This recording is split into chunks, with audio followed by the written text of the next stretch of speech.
I could just keep talking and blathering on for hours and hours and hours about how the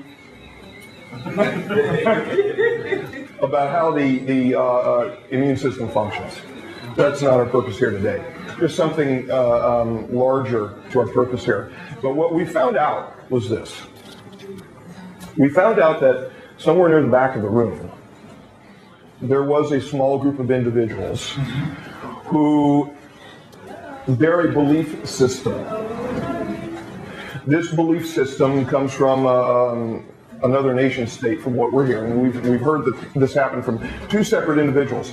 One individual told us about it who lives here in Switzerland, and another individual told us about it who lives in France. And there were independent pieces of information which came to us.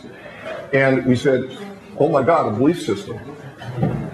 We were talking primarily about the science of the issue, not a belief system. This would be like a Christian telling a Muslim that they're wrong, or a Muslim telling a Christian. That may be the way that it was perceived.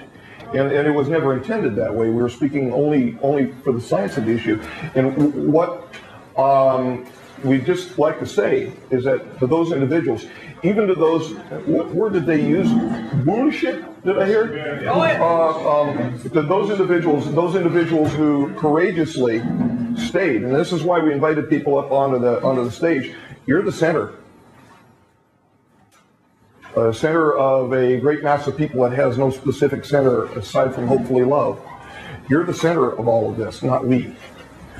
We are simply, well, we drew that straw to do what we're doing. And what we'd like to say to the individuals that courageously came up to the stage is wonderful. Thank you. And to those that we promised that we would put your letters on the front of Eagles Disobey, we will. When we get home, we'll get them scanned in and get them up as is. No changes to them. You have a right to have your say, and that's why Eagles Disobey exists. To those individuals who labeled, acted fearful, acted angry, God bless you, and God bless them. God bless you in your belief system, and we hope you have long and happy and healthy lives. What would you, we have no real, I tell everybody we have no real plans here this morning. This is up to you. This, what is behind us here is something which has never been broadcast to the people of Earth before. Have we? We are streaming, yes. It's alive. We're all on together. Yes. Tell us about the phone call. I know, but we're just reporting it. It's just to include the people who are out I almost got out of it. All right. Let's wait just for a few moments to give the rest of the people who are intending on arriving. Thank you. Maybe those present who know the individuals who are arriving can help us. We plead to pass on the information that we've already provided, our feelings about these issues. We'd be grateful to you all. Who wants to have a couple of minutes to work around 10 o'clock to work with you? We start at 10 o'clock. I like to take 2 minutes. Sure. Just to have a phone and to speak with these individuals? Yes. Oh, sure. Just essentially. Very fine, very fine. We'll wait until you're concluded with that then, and then we'll continue speaking. Absolutely. We didn't realize that it wasn't 10 o'clock yet. I So, realized I just started talking. we're Just a going couple of minutes anyway. we're going to hold back just a little bit because there are still some people coming and we want to make sure everybody gets in and gets seated. So bear with us a little bit. It's going to go. To those looking at my strange driver's license, please return it, because even though I don't drive that much, in Las Vegas, Marcia does most of the driving. We really need it. Yeah. Please, Please give it back. so we're going to wait just a few minutes, and then Ruth, I understand, wishes to speak with everyone here, and to those listening on the internet, hi. We'll just kind of pause it. all right.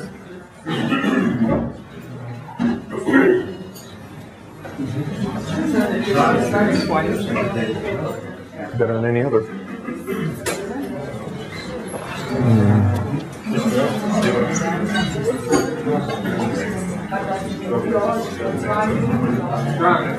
You're going to taste it probably. Oh, yeah. In fact, everyone's going to hear a short audio clip with some images attached to it. It was easier to do it in Windows Movie format than bring in an Abby in here. From the morning of March 28th, with Marcia actually speaking to the group, the morning that the T2 date arrived. You're going to hear some anger at her because we had some representatives of the Illuminati present, and specifically the Illuminati, specifically individuals who had added my name to the treaty system that ultimately resulted in what you all heard last night. So there was some anger that you'll hear in her voice. Please understand that this was anger toward them, not anger toward anyone else. Even if I have to drag him and stop him. Drag me and stop me, and did you say strangle? No, manually, I have to stop you. We're going to have a 5-minute and then a 1-minute warning for tape change. Tape change takes about 30 to 40 seconds, so if I had to drag you and stop you from speaking, I would have to do something drastic. What happens if you're speaking when this happens? Oh, I'll take Moses supposes that roses are roses. Moses supposes what a rose is. Right. You can stop her.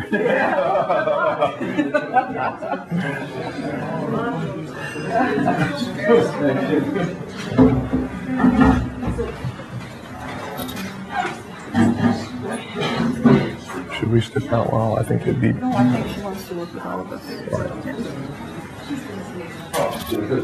You want to have a seat here? Yeah, I think we will. So, yeah, just move it aside.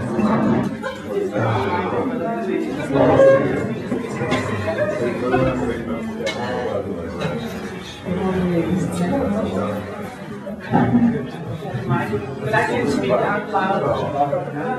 This is an open mic setup.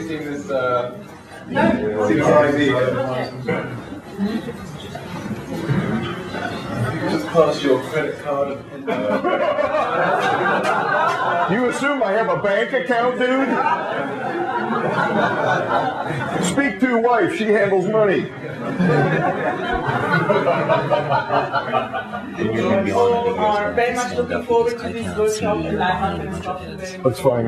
That's fine. I would Blue light like is to unacceptable anyway. invite you to take 2 minutes just to get back to yourself, back to your inner center, back to your energetic flow in your body. Because sometimes we get so much into our minds and so much into ideas and so much into emotions that we get drawn away. So let's take a minute to get back and start in a place. And I want to give you a sound that might help you to come back.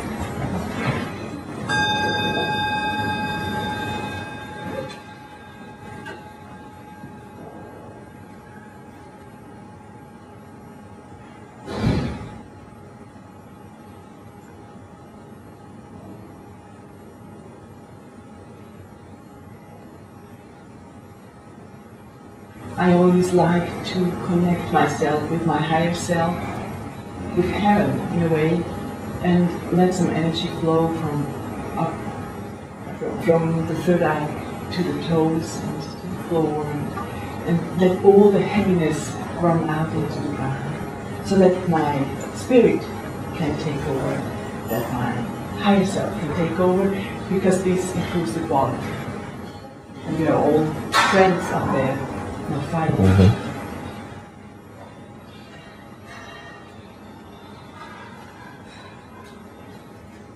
Thank you very much, and enjoy the workshop with Dan and Marcia. Thank you. All right. The reason why this driver's license was being passed around while some of you were coming in is I had asked what the difference was between. I'm sorry. They can't. I can see. You mean the cameras? The camera. Oh, wow. I was getting a Should I just signal from the back. move this over? It's only for a couple hours. Stan. I had asked what the difference was between my personal driver's license and the driver's license of the Illuminati. One individual correctly indicated the difference is they don't have them. That kind of filth is driven around in limousines.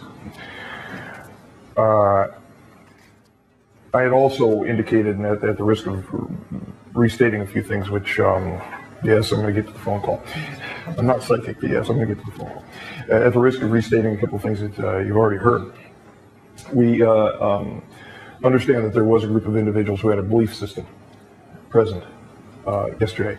And none of us, especially Marcia and myself, wish to offend anyone who was carrying a belief system reference the existence of bacteria, viruses, fungi, things like that. We were speaking from a scientific point of view, from the evidence that we know to be true. And we're not wishing to collide at all with anyone's belief system. Yet we must stand with what we know to be true as well, and we can always find common ground with one another. That common ground is always love. Yesterday, after the rather exciting evening that we had, Marcia and I were notified by one of our team members that a satellite call arrived through a sat phone from one of our team members here in Zurich. Yeah, we've got some of the Eagles team here in Zurich, and I can actually show you, as long as they're not placed on film whatsoever. Maybe near the end, as the red binder, maybe near the end, show you what some of our team members actually look like. Some of you may have seen our former forum. In the Eagles team, they use such avatars as Mongrel and Owl and Caspa and Camel Duster. I see some smiles. Yeah, everybody knows about the Mongrel. When you see what this very strange and very loving man looks like, you'll probably laugh again. But we received a satellite call from the former head of the consistory of the Majestic. Yes, at least 2 to 3 of the former 12 were listening yesterday, and listening to you all. Everybody. He was, I hadn't heard this sound in his voice. Now, we're being interrupted. Now, come on. I can't take such interruptions. I hadn't heard, this kind of a crackling, this kind of a shaken sound in his voice since the 1990s. Of course, he's retired back into industry now from government service after the last administration departed. It was on the way, well, it was already out, and then he left. He was very afraid for Marcia and I because he was only hearing audio feed. And everyone knows, yeah, lovely, just the audio feed. We've asked Bill, by the way, please rush the entire video out so that everybody can see everything in context. And he said he would do the best that he could. But he was very worried specifically for me. And we told him, look, as we passed the phone back and forth, you sent us out here.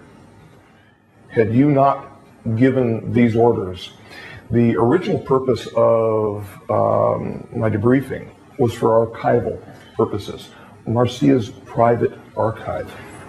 I had intended to simply record for posterity as much as possible about Anne's experiences so that if someday we needed them as a reference, they would be available. That was the whole purpose, the sole purpose of trying to archive so much of his experiences. Then it became more. These days, these conferences were never in consideration, never a thought of mine. I just wanted and continue. And although I love every one of you, but I would want to continue just doing the research that we're doing and to back engineer some of the devices that we spoke about, and the Lotus research that you'll see some of the images of that wasn't shown in any other places such than maybe Caltech. Come on in, sure. Hi. Hi, Christian. Didn't start yet. Well, just barely, but come on in. Well, you get two. Come on in, enjoy. Is there a room? At least, is that window open in the back? No, it doesn't. I don't think it. All right. Yeah, everything under control. I haven't seen Karen. Do you need that can go? There are more cameras. I guess it's not necessary for me to have one more camera. All right. I wouldn't argue. I haven't seen Karen. No. 79. I was Karen. I haven't seen her. In any case, I told him that you sent us out here, and you needed to expect that the people would rightfully and rightly express themselves to us. And after a few more minutes of conversation and some tears between him and I told him to listen to the people's voices that he heard and to make sure that the videos which were coming out of this conference were forwarded to the group which took over after Majestic. Should we just go ahead and name them? Name it, not.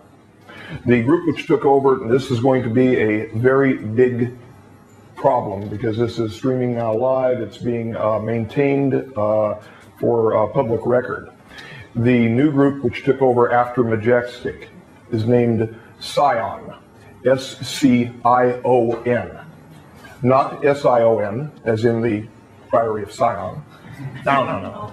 S-C-I-O-N, which means a transplant, such as a transplant when you would transplant a shoot of a tree onto another tree. It's called a scion. It's a biological term. It's a name alike, but it's a spelling difference. They had asked Marcia and myself for some suggestions for names. And that actually, biological term, that term actually came from me. And it was adopted as such.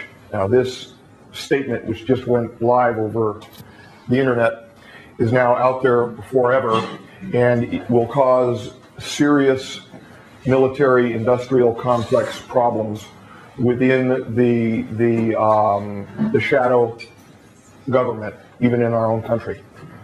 But again, you have the right to know. An individual yelled out last night, "Tell us all you know." That's a little different. I can tell you, as we would proceed over the years, everything that I know and I understand and I've been educated to understand, save those future issues that it's truly my conviction, my heart, it should remain silent. Those issues about a potential future, because I truly believe, and I hope you all believe this as well, that we're going to write our own future together. It's ours to take. That's the birthright that I was speaking about yesterday. But the upshot for this conversation the upshot for this conversation was that there was a question of whether people were capable of handling disclosure. That's why essentially we were sent out with the orders we were sent out with. I think it was testing the water. We told him Yes. that these people can take it. They can handle They it. can handle this. They're strong. They're powerful. They're not afraid. They're not afraid to get like that with us. And we're not afraid to talk. These people can take this. So take that back to the powers, the new group, and say, think about this and make sure you make the right decision. These people can handle this. I've got to tell you, we just say, yeah, please. I would like to know the background or the reason why Majestic has sent you out for this disclosure. That's normally not in the politics on this book. Is that correct? No, it is not. This argument, which culminated in 2002 inside the Committee of the Majority, which was a cover committee over the Majestic, resulted in the Majestic literally fraying and falling apart. The reason that we were sent out is because Looking Glass data actually showed that a rise of consciousness in the world's population prior and during this period of transition could actually benefit in our survival during it. So that's why we say we're not the center of this, you are. It's everybody who's, in my humble conviction and understanding, just save the world. Yes, sir. Isn't it more the point that they're fearful of not whether people take it, but for their own safety? Oh, absolutely they are. Yeah. Absolutely they are. I have rudely called them gutless before and spineless, and have been in text and in record and even in interviews labeling them Because they ran as away. such. They dumped. They still were as of last night when we received the telephone call. And one of the things which provoked a little spat between him and myself is I asked him why he wasn't here. I mean, it's not like he's short on money. He didn't need to drive. He didn't need to fly himself here. He had one of the BAH. Well, I don't want to. I think we all know who I'm talking about here. I placed his name in affidavit under penalty of perjury, and I do have a personal relationship with a man, a close personal relationship. But when push comes to shove, we have to do what is right, each of us. He knew the risk when he sent us out here. It was his choice to pick the two. The one to have the orders read to, and initially the two to watch over me, as it was put, and while the back channel stuff was going on, while we were getting closer and closer to one another, to be permanently with one another. This is something that he risked, and ultimately he and the last group of 12 risked. So they get what they get now. And I consider it fortunate to have been picked, though, for that. I really do. Sometimes it's hard. Sometimes life is hard. It's hard on all of you. It's hard on us too. But you're right when you say they ran around. They ran away. Yes. They did not want to take this heat. They did not want to be held accountable and responsible. So they ran away, and they're protecting. Yeah. Yes, they are. Yes, sir. In purple. Yeah. What was the risk that he took? The risk that he took Yeah. was that we might vary from the orders, and we might also be a little more forthcoming with you all, which is what has been happening, than what they actually anticipated. Now, I've gone on and on and on, and when I start speaking, with the official them, they had the tie on and all of that garbage, and like I said, this is us. They risked everything for themselves, even though they're not willing to come out of the hiding places. they risk everything for themselves, that we might foment even greater problems for them. I know things about them. So does Marcia. We know dates, times of meetings, where they've met with whom in Washington, D.C., account numbers, PIN numbers. We haven't used them yet.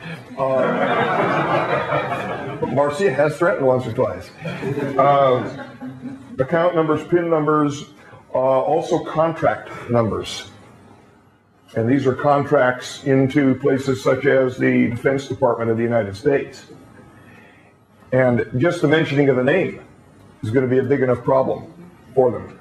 Oh, well, like I said, they took the risk. Why do you think some of the governments and power people, echelon people, love us so much? After 20 years of working with them, I'm no longer a believer. I stopped being a believer the day that they raised the shade in the gallery and I saw Kaela for the first time. My world changed, my universe changed. It impacted me so profoundly, I had a hard time remain standing up. Yes, sir. How is the U.S. government coping with the fact that the country is looking for us anymore to fix appointment to like influence the presidency or what it is, like it has been happening in Australia, for instance, with the High Court judge and the Prime Minister John Howard and the guy listening to whatever. There are a number of governments across the earth that are shaken at the moment because they feel the power structure slipping away and slipping into the hands of the people. And so be it, and good for us. Good for us. Finally good for us. They had worked for decades with the looking glass technology and became accustomed to it as one would become accustomed to taking a shot of heroin. And now that that is no longer in their hands, they're feeling the withdrawals. Well, my opinion is let them feel the withdrawals like we have to feel every day having to go to work and struggle in our lives. Yeah. There's no sympathy from us on that.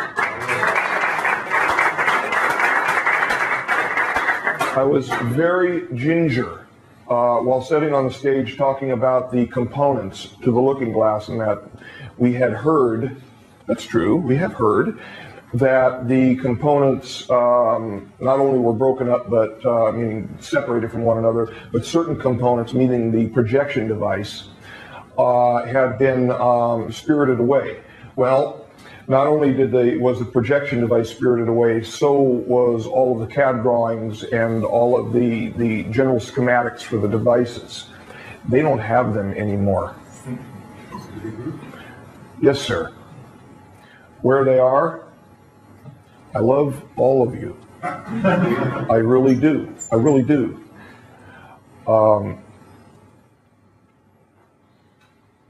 I don't officially know. You're hearing that word? I don't officially know. They can go through their withdrawals and just have to come back to reality with the rest of us. Yes. I know that you said that there was like 50 such devices, if I understand. There were several. Yeah. So you're talking about every each of them, or yes. Just, yeah. Yes. See, what happened is they were broken into 3 separate pieces and then combined together by components, such as A, B, and C. All of the A's were placed together, all the B's and all the C's. Well, they lost one of those components. So we know that there are individuals right now trying to back engineer that extra component because they're panicking inside. I'm not talking about the U.S. government panicking. I'm talking about the governments, all of the governments who have been involved in this technology and who are addicted to it. Can I have a second? But you can tell you why. I don't want to press you or something, but the question is, press me? Who can steal such a thing, or maybe I don't understand, who can steal such a thing, So I know a couple of guys, who steal bicycles, but Blame it. I didn't know you knew about my history. Blame it on Fulcanelli. Okay.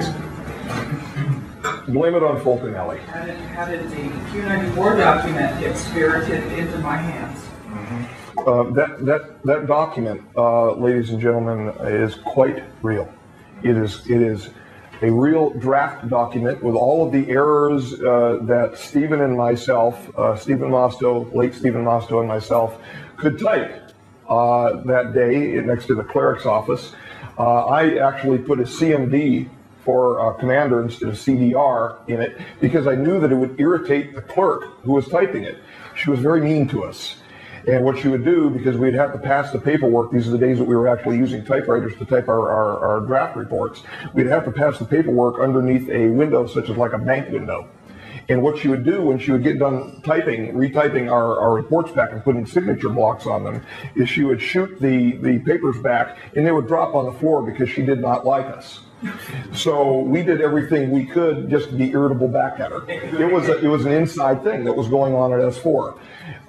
The cleric's office was located approximately in back of where the nurse's office was located that Bob Lazar actually saw. So that's where the actual typing of this document occurred. It was leaked out by Stephen, who's no longer alive, and probably as a result of that.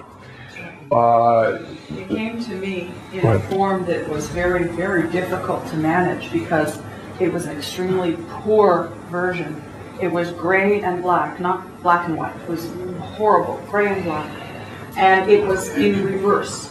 So the only way to see it, it was like it had been processed incorrectly. He shoved it through the copy machine in the clerk's office, but how he got it out of S4, I have no clue. I'll tell you something.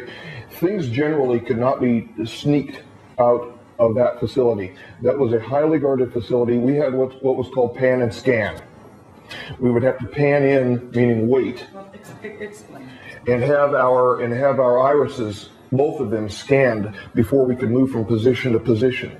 If we went to the restroom and lost weight because of voiding, we would have to repan and scan so that we would be identifiable by our weight and our iris.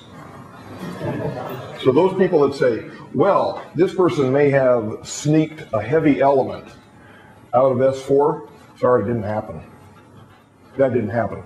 Paperwork, possibly via a courier. Possibly via a courier. That's the only thing I've been able to guess from it. I never got a chance to ask him before he crashed with, I believe, another family member and some friends in his aircraft. They just mysteriously went down. My other friend from up there,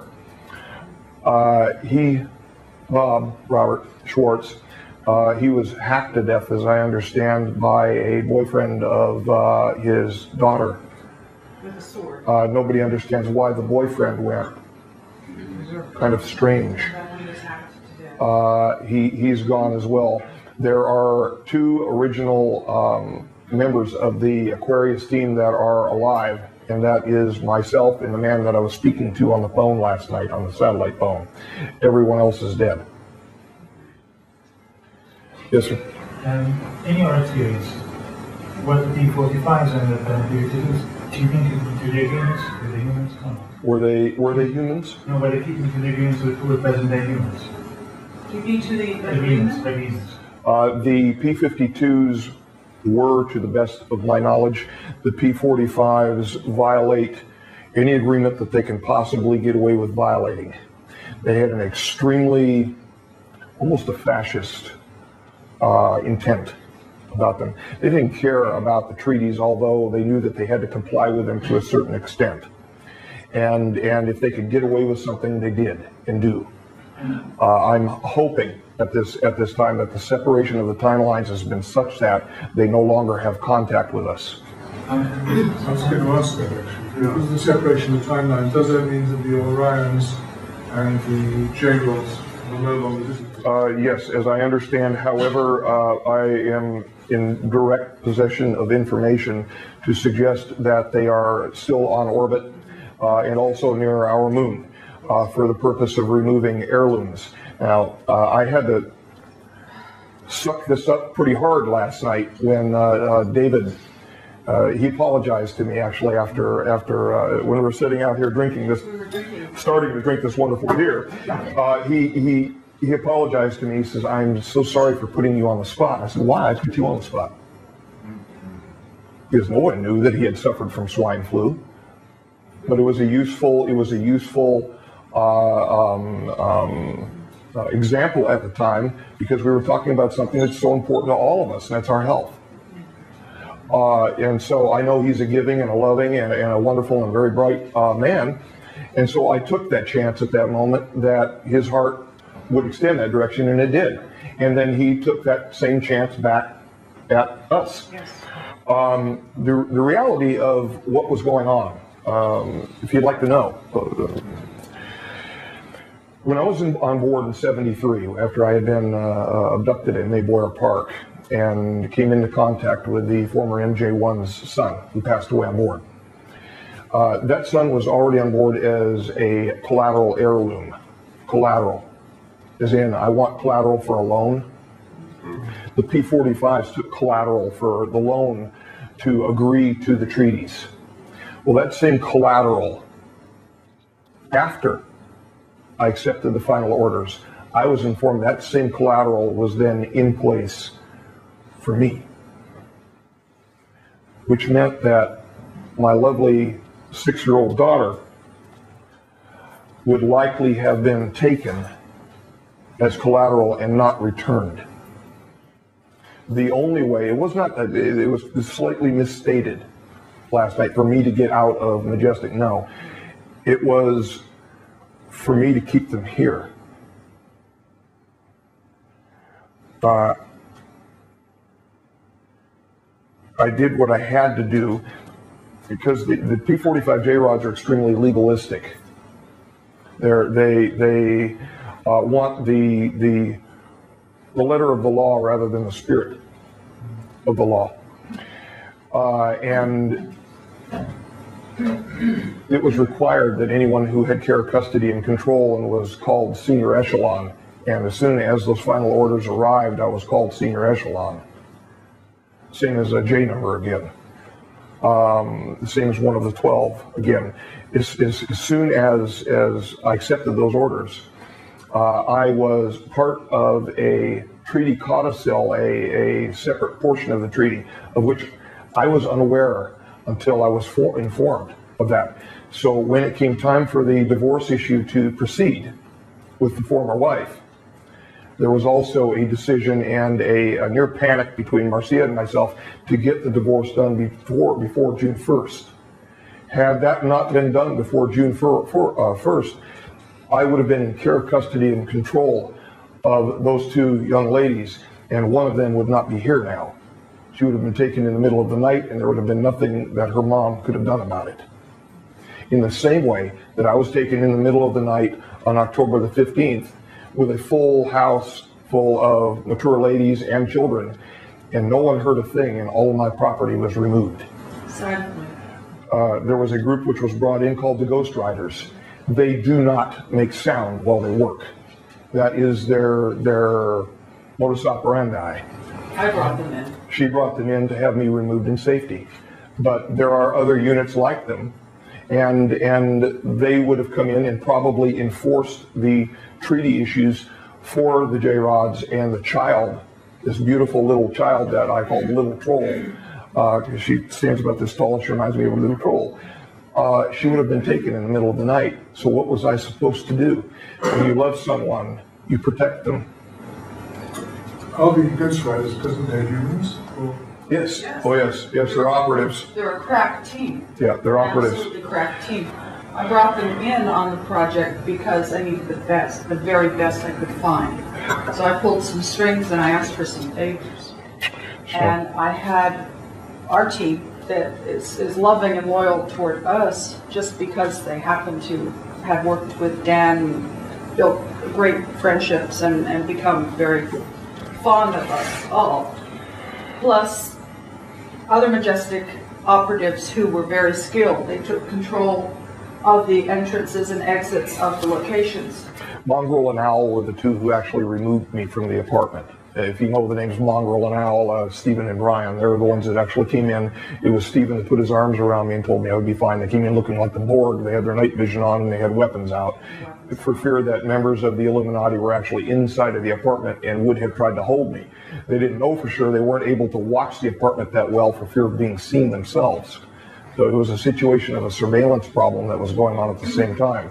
So they came in with full armor on, automatic weapons out, and extracted me in silence, relative very silence. Quietly took him into a van, and then the Ghost Riders came in, and in absolute silence removed personal property, extraordinary amounts of personal property. The 20-year-old who was the 2-year-old child of Deborah, when I married Deborah, she actually came out into, as I understand, through the living room and into the kitchen, wearing a nightie, got herself something to drink, something like a Coca-Cola or whatever, and the Ghost Riders were in the living room at the time, and she never once saw them or heard them. And she's a pretty perceptive young lady. 15 feet away. Yeah. They're very good at what they do, and I was happy that most of the property was removed because most of the property that I had in there was all of the Lotus data. The Lotus research data, the CDs and the background data, the tapes. And we've got hundreds of them. Tapes, hundreds, thousands of images that had been produced over the research, plus items of personal property that had been passed to Dan through his family members. My important hat. His hat. By the way, his grandfather's camera. Things like this that are irreplaceable were spirited out and placed under lock and key in various locations under various looking for vaults something here to protect them. to show them. I was looking for the card from Grandma and Grandpa, but I'm not finding it. That's fine. Is it in here? Not here? No. So these Ghost Riders, are they exempt from some sort of cloaking? Oh no, they're just They're trained. trained, I'm not saying it. That's talented, fine. and experienced at doing what they do. After this experience, by the way, we went up to one of nature parks near the Alps on the first day in. We got some Swiss patches. I have never since I've had a now Los Angeles Angels baseball hat on since I was a little boy. In fact, I had one on the day I was abducted. A different style, at the time, but nevertheless it's the same team. They were called the California Angels at the time. But I have never had anything aside from an angel in the center of it, because I do believe in angels. I think it's because the angels believe in you. I'd appreciate that. Well, we got some patches, but after this experience with you all, for my entire life, I've never placed anything aside from my name inside my cap and this angel on it. I'm going to put the Swiss patch on my hat. Yes. Oh my, that looks like a block A. It is a block A. May I? Thank you. Would you like to? Yeah. Would you like to trade? You trade? Yeah, I don't mind. Thank you. See, I got the block A. Thank you. I got the better deal out of this, you see, because the style of the A. The style of the A in 1973 was approximately the same style. You'll see little stylized picks out on the side of the A for the more recent baseball caps. So this will be my new baseball cap. What a treasure. Thank you. Yes, thank you very much. We may have to place a sizer in it. Let's see here. Well, I don't know, I can wear it like this. We place a sizer in it, but this will be my new hat. Thank you. Thank you very much. Fabulous. Fabulous. Yes, sir. Just a question on the style. I bought it last week. I'm interested to know. I bought it last week. It's the style of the egg that's so important. I know. Yes. That's why I just had to have that. Sorry. You don't mind Inside trading? it says 50. It does. Right? It That's my does. age. Right? I'm born in 59, and that's written inside as well. It is. It is. Wonderful. Would you sign it for Sign this? for us, please? Would you? So I can carry your name in this. I won't tell anybody if you don't want it known or anything like that. If you just, Can you sign one? I believe I already have. Let me see if the name. Now you'll probably see a very worn name Crane here, because that's actually my family name. Marcia and I are going to be legally returning to my first original name, hopefully within the next few months. So I'll again be known as Danny B. Crane, my original name. Why did you not name Burisch? Tiffany, the now 20-year-old at the time, was just going to be starting school. And so in 1995, I changed over to the name Burisch because her biological father obviously was not present. And what we did not want to do, because Deborah at that time was carrying the name Crane, it was Deborah K. Crane at the time, we did not want her to have questions asked her at school. So what we did, because she was carrying the name Burisch. Deborah was your daughter. No, Deborah was my wife. Tiffany was my daughter. Tiffany continued to carry the name Burisch at the insistence of her grandmother and her grandfather. Her grandfather has now passed away. Her grandmother is still living. Yes, it was Burisch. She had the name Burisch. However, the wife and myself had the name Crane. So I changed the name over to Burisch to make it easier on Tiffany. So it has nothing to do with the No, it was totally personal. It was a totally personal decision. But thank you very much for the honor. Do you want me to place any more than that in it? That's fine. All right. Yeah. Thank you very much. I got the better trade. I was about to ask you. Yes, sir. The split in the races between the Orions and the J-Rods. Yes. By the way, as a slight aside, how did the name J-Rod probably mean? The name J-Rod was originated through communications between multiple J-Rods and a unit called Sigma. This was the communications and linguistics unit, which was working for the Majestic. What he did is he identified himself as a number. And how he did that is he picked the J, which is the 10th letter in the English alphabet. They know what the J looks like. What do you want me to do with this?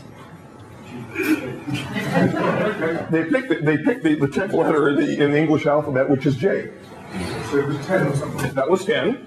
And he pointed toward an inertial bar symbol, which was also in the teleprompter system in the Queen sphere, which was it looked like a rod or an inertial bar. To him, that meant 5 because it was a combination involving the Mayan number system. So 10 and 5 was 15. The name J-Rod simply means 15. He identified himself as coming from a base, a temporary base, 15 light years from Earth. That is the origin of the name J-Rod. And I have a question about the looking glass. Is there an explanation why the looking glass could not see beyond 2012? Because there was, It did. What was the time focus? There was something I read. No, there were views that went up for several hundred years past 2012. David said it turned white. That the looking glass turned white? Maybe he's talking about the Orion Cube, because there were some issues involving the Orion Cube. But let me explain something here for a moment. It's something that the listeners on the internet may want to hear as well. We had mentioned about the INRI cross of Henday. In code cross, should we pass, now the first two numbers for IN add up, just so happen to add up to 60. which was the number of years that Majestic existed, leading us toward what was called the Shar. It was 50 and 10, as I understand, and then 200 and another 10, INRI. Or 10 and 50, and then 210. May I ask a small question there? Sure. That is the Kabbalistic approach that letters have an associated... That's gematria. Okay, but what I know is in the Hebraic alphabet there are no vocals. No. Vowels.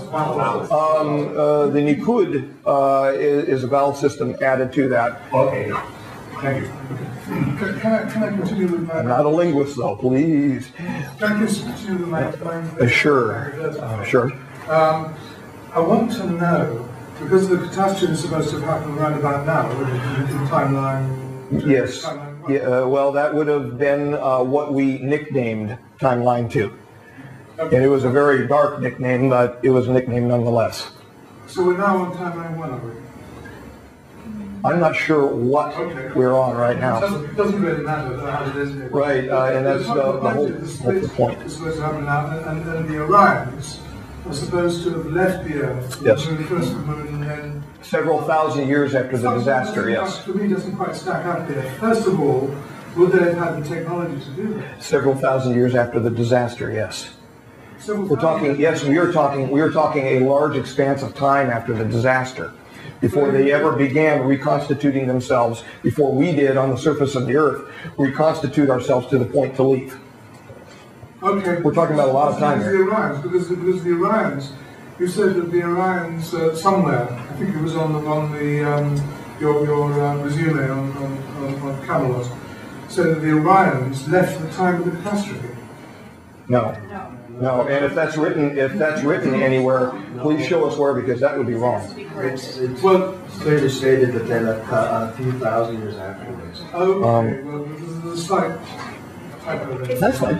Okay, That's fine. And since they did that,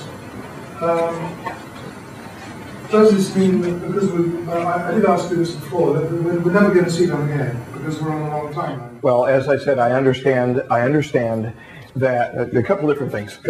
I understand that there were teams left behind in case the disaster still occurred. These individuals ostensibly would know that they may not be able to go home again. Because it doesn't exist? Well, they may not be able to traverse the wormhole system again after we get done with the transit. I'm not certain about that. But does that mean that we're never going to see any other aliens again? No, and in fact, this is why I raised,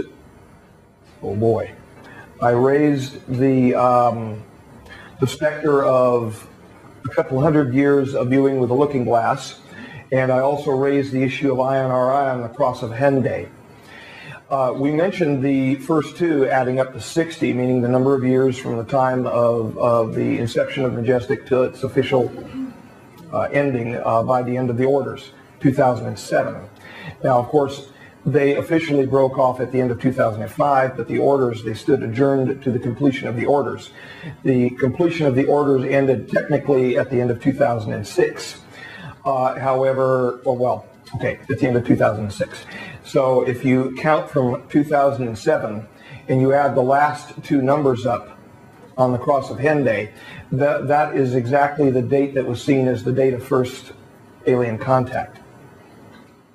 Yeah, but who will be contacting us? It won't be the J-Rods or the... No. No, a true alien of non-human lineage. First true alien contact. That would place it long about 2217 or 2218. That kind of hurt me when I found out personally, because I would like to meet a true alien. I've met an extraterrestrial, but not an alien. I've met an extraterrestrial of human lineage, several of them, but not a true alien. So we're never going to see any extraterrestrials of human lineage anymore? We should not. The public should not. That's disappointing. And how do you Thinking empirically, yes. But are there existing records, including movie, film, or video Yes, sir. of the J-Rods? Oh, yes, sir. Oh, yes, sir. Everything, for instance, all of my interactions, and there was well over 100 direct interactions in the clean sphere, all of the interactions were video, audio tape from multiple directions. Marcia, in fact, at her very short time when she toured S4, saw some of the videos. They're obviously highly secure, and I wish they would not be. It'd be the greatest thing in my life, to be honest with you, with some of the questions that have been raised and some of the statements and the labels that have been applied to us. If they just release the darn videos and let it be, and let people claim that they're hoaxed, fine, okay. But in any group of well, I can only speak for some of the ufological groups that we've interacted with in the U.S. We've been treated much more politely here. Very polite. Much more politely. In fact, while we were walking toward the Volk's house for the panel interview that had not yet occurred, I looked over at Marcia and I said, this now raises the specter of my having to ask certain people in our beloved country who are involved in the ufological organizations exactly what is your major malfunction. These people get it. What's wrong here? Is it just anxiety because of our culture, or what? But our own ufological people are basically. In the book of William Beholder Fables, he mentioned that all the UFO magazines that he penetrated. Yes, sir. Yes, sir. At least most. Well, I can say rather authoritatively that all of them within the United States have been. We have the Majestic Folkloristics Unit in place to provide as much disinformation to the population as they could foist on them. Yeah, they did a good job confusing people about this. 5-minute mark, and I'll give you Okay.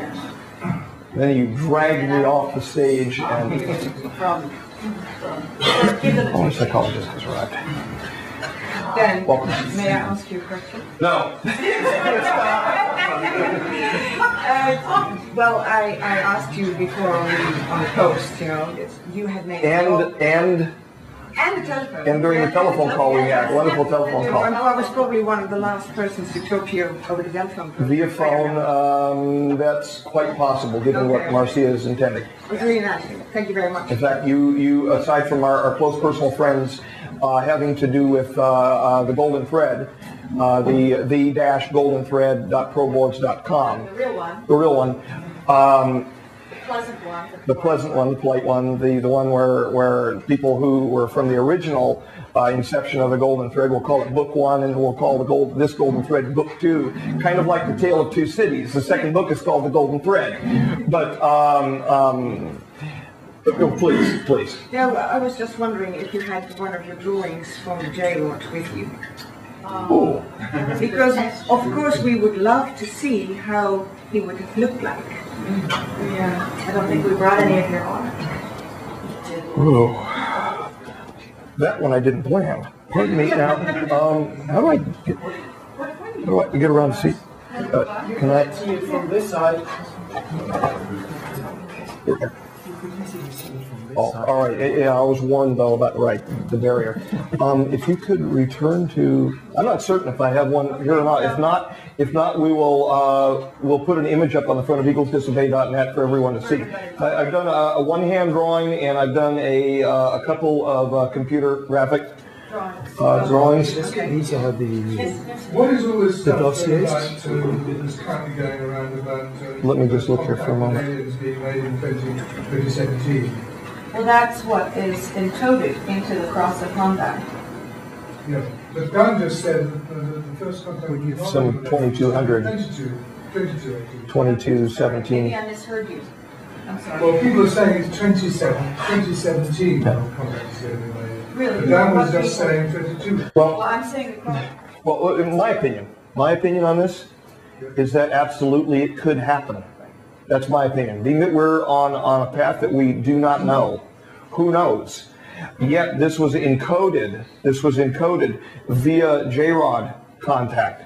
So that encoding, even the encoding on the cross of Henday, it says that there are two catastrophes. Well, we've avoided one of them already. So why not the second catastrophe being avoided? And why not the date of first contact, which was indicated on the cross, be avoided as well? It makes perfect sense. It may be shifted because of all. No, we do not have one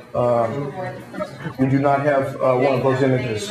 I'm sorry. It completely derailed the encoding because it was based on their history. Whereas we have made significant changes now and made changes in the catastrophe. So we're on a new path. It could. We are on a completely new path. Yes, I am hoping it happens. I want to see it. I want to see human beings on Mars. Obviously, we have a certain fascination with Mars. When we get back, we'll show some images too. Just to make it clear for me, once we went to a new timeline, everything has to change. I mean, how is it possible that still some things from the other line can pop out in our new line? It's like, well, this is a reality, all right, reality as I understand it, Stop. They are going to see this hand on me now. We're out. We're good? All right, thank you. Could I have you please repeat your question? All right. The question is that once we decide we have changed the timeline, it's like changing a railroad track. We go to a different direction. So therefore, I don't quite get it. How is it possible if we avoided already one catastrophe, so we are already on a different track? How is it possible that still future events can pop onto the next track? Right. I don't personally view it, because of the contact with the J-rod, that they are separate physical Newtonian tracks. As in physical, if I drop this, it's going to move toward the center of the Earth. Newtonian tracks. This is more a quantum issue that has actually leapt over into our reality. That our reality is actually a multiverse reality. Yet the transducers that we have in our heads are allowing us to see only one of the universes. In other words, as he understood it and told me, which was quite mind-blowing to me, that when we pass away and these transducers are no longer functioning, we then become part of the multiverse. And so we find out that all of our other selves, even all of the other parts of ourselves, and everyone else are all together in one location. That's the unity which is underlying the system of reality, as he indicated. So things can phase in, things can phase out, and we may be looking across several timelines at one another, and maybe actually reducing by agreement with each other while we're on the other side, reducing by agreement with each other what we're willing to accept as reality. It's a rather complicated thing, and if you don't understand it, you're right with me, because I've been trying to understand that as well. Yes, sir. I'd like to make a comment. Yes. I'd like to make a comment between the different dates, 2017 and 2218. Yes. It could be there exists footage that nobody's aware of, very few people are aware of parallel worlds. What? Parallel worlds. Parallel? Oh yeah. There is footage of that from the Orion cube. This cube, which was given to Eisenhower in 1954 as a gift, which was an exchange of technology at the inception of the treaty process. Depending upon the user, that gift, you could have some influence on your personal disposition, could cause what you were seeing to differ because of the probabilistic nature of it. And there were parallel issues seen which could not be subtracted out as just probables of us here and now. So, in fact, that's probably substantiated what you're suggesting. And that also was a quantum over the horizon looking device. Do you think people are ready if this video footage had to be released? Would the people be ready for it or not? Given what I saw last night and what I saw here today and even the night before, the answer is yes. Now, this gentleman back here has been very patient. Well, another question from our friend. Yeah. No, that's great. We're looking at a 4-minute window to a break. What you're saying is pretty much the same what I was saw on the internet about Michio Kaku, and he says that there's a multiverse of universes exist, where every possibility in the other universe exists. So means that you have today this shirt, but in other universe you choose other shirt. Yes. In other universe you had coffee morning or don't have coffee morning. Okay? You know. Oh, well, wait a minute now. I want to coffee a whole lot. That's what I want to ask. What do you think about that? Yes. Yes. So that's I absolutely can accept that within my personal philosophy. So that explains that some things from the other timeline can be true in this timeline. It can phase in and out, and I think that by agreement, given that there's a unity underlying all of reality, we may have agreed to be, as Bill said, on this adventure together. And that is a really cool thing. I look at it a little bit differently, and I'm not sure if this makes sense or not. Facets. But I'm seeing it as facets. Look at a big gemstone, and you cut all these beautiful, beautiful facets in the big gemstone. Beautiful facets. And every time you look into the gemstone, it's a little bit different. Now, how you look into the gemstone is how you see the gemstone, but it's still the same gemstone.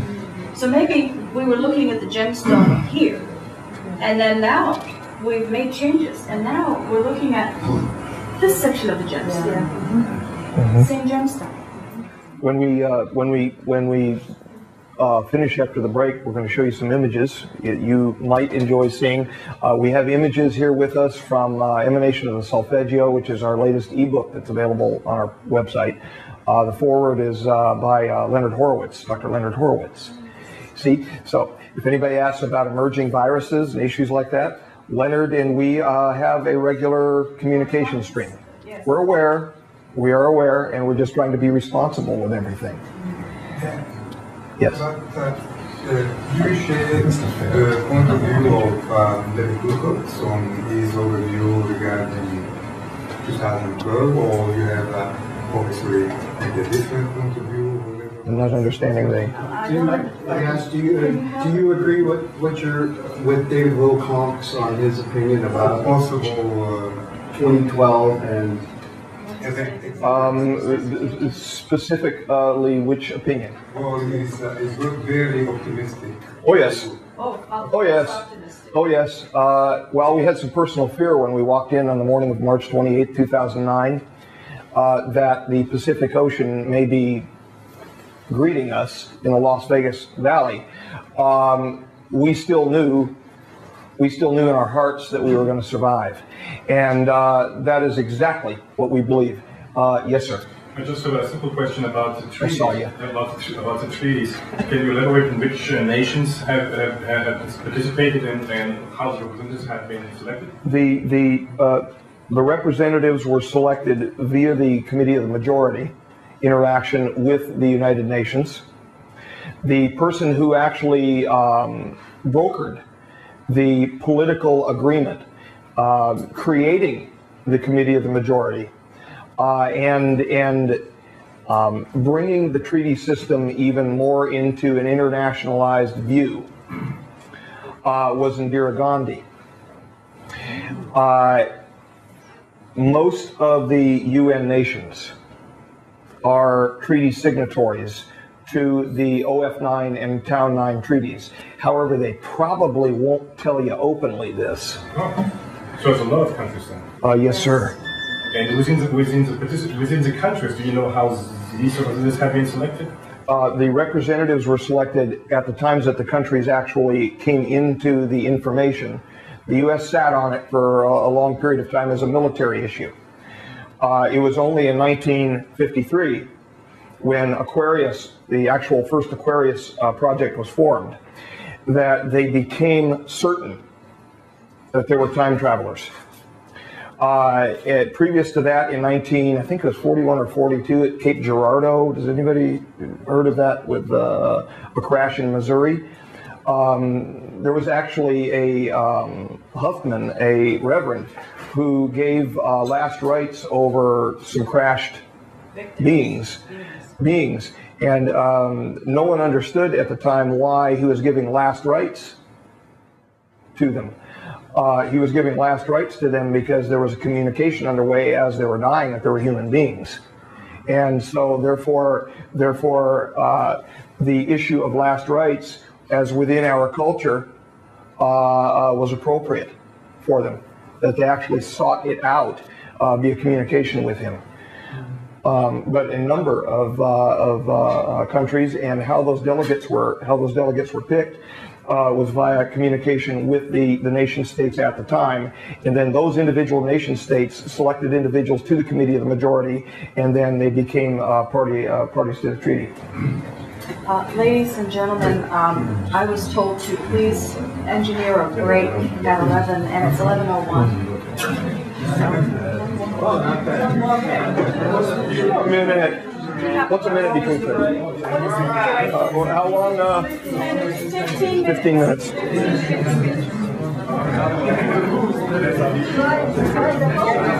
And we said the images.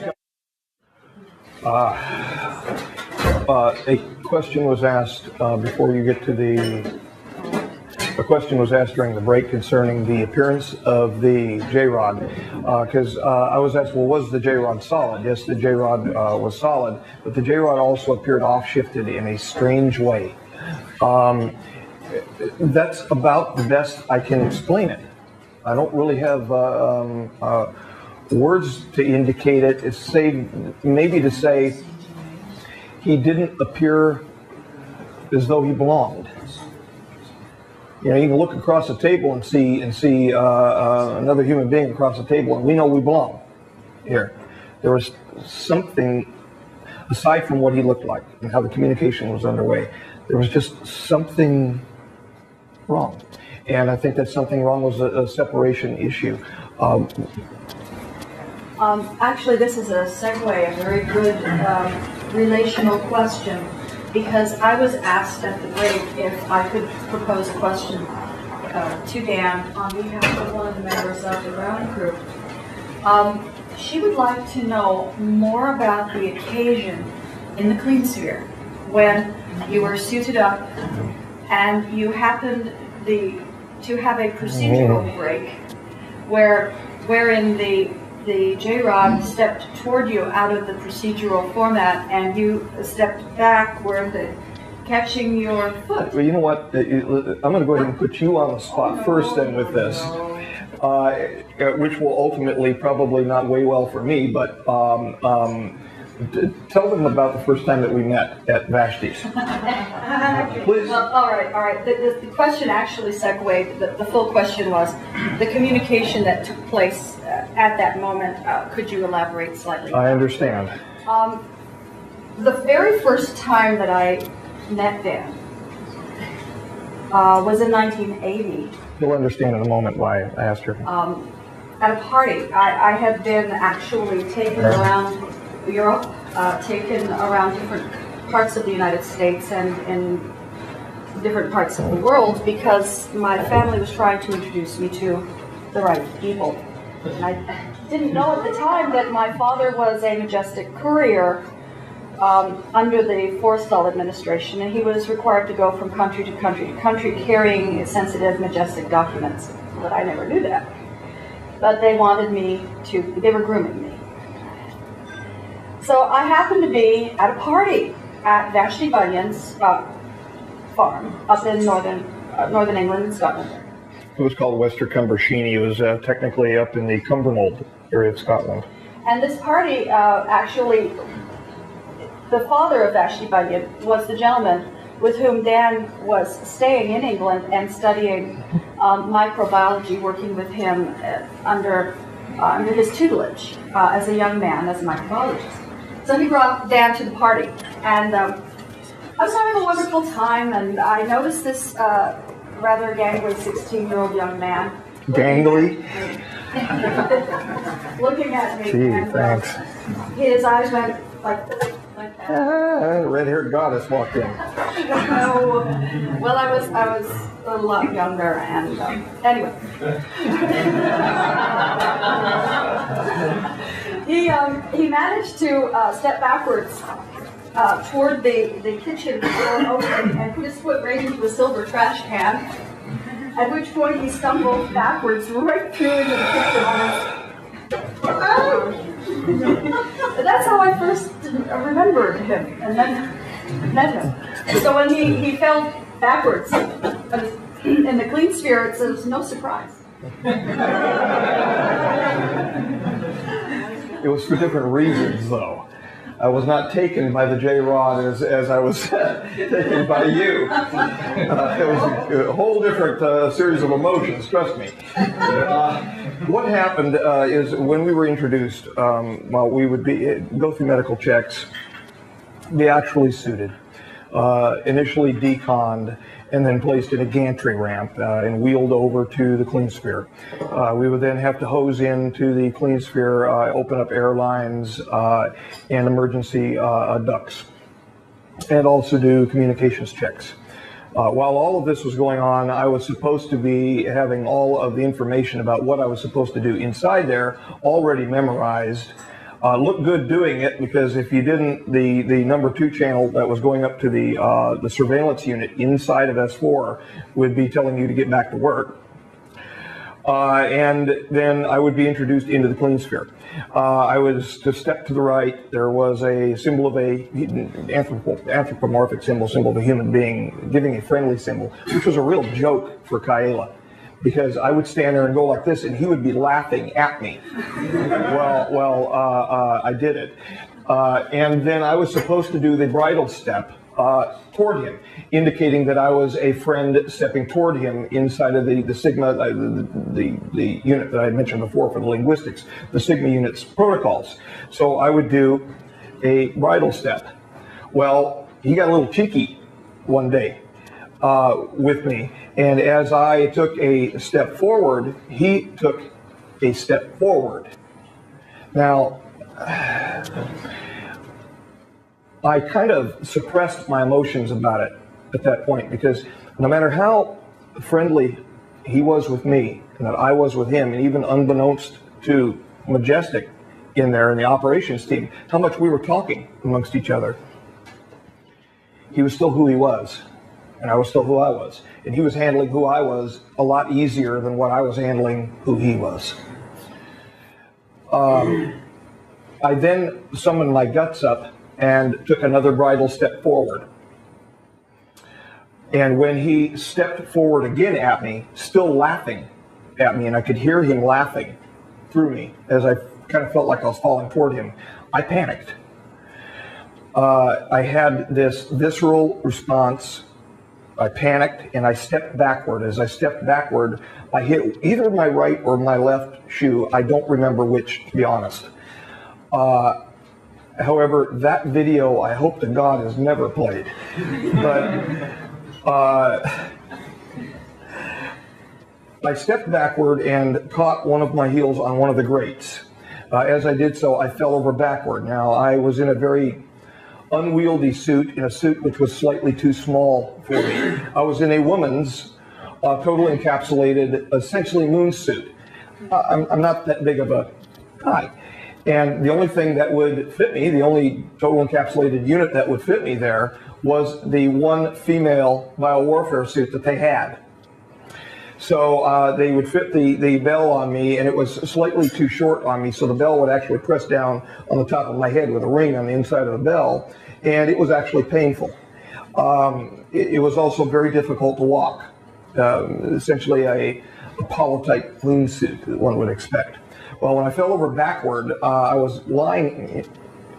You looked like a cockroach. A cockroach doing this business. Well, when I began reaching out, I was panicking as it was when I fell backward. And I began stretching my arms out, trying to right myself. At that point, he continued to step toward me and actually walked up onto my chest. Now I'm in a worse panic. But he began to entrain me and raise the hertz level that he was entraining me with to begin flooding me with the enkephalins, the opiates, which to calm me. To calm him down. To calm me. In his own body. Now, I knew at that moment that I was okay. Well, get enough opiates flooding your brain, you're going to think you're okay anyway, no matter what. But I felt fine. And then I was listening at that same time between channel 1 and channel 2, flipping back and forth inside of the bell because I could hear it literally ringing inside of the bell from my earpiece, that they were preparing to change the pressure inside of the clean sphere to harm the J-rod. That is how it's a process called intumescence, where they would actually cause pain by changing the atmospheric pressure. You know, if you fly, your ears might hurt. Well, they can change the pressure enough to cause extreme pain through the body, and his body was of less density, and I don't mean as some people have described third, fourth, and all of that density. That's a little bit beyond my understanding, as in mass over volume density, physical density. He was of less density than what we are, given his physical conditions under which he grew. So they were getting ready to fire the repress valves in there. Yes, to knock him off from me. They thought I was being attacked. May have been, but it was not with a negative intention from him. I then fell back into, I was lying down, but I'm saying I drifted back into what he was communicating and had very little command over what I was doing at that point. The communication went on for some time, and all I remember seeing are streams of, could you put Zurich 15 up, if you please? Yeah. Thank you very much. There it is. Streams of that. That is what their shadow language actually looks like, or looked, depending upon your personal consideration about what happened to them. I'd like to think looks, because he had a boy, and I hope that he's at home with his son now. Marcia has presently in Las Vegas 450 diary volumes full of that. What does this represent? That is, in fact, the shadow language of the J-rods. They would hold their hands, some of you can see the shadow here, under a projected light, and they would actually communicate as a passing screen was recording it. Their language is composed of 3 separate parts. A central feature, reading from right to left, but a central feature which is either an ideogram or a consonant, and then vowels. So if you see items like this, and for instance from the P-24 crash, the I-beams from Roswell, those are actually vowels that are on the I-beam. We've got 450 volumes of it. Most of the time that he was downloading the information, it simply streamed into my brain looking as what you see here.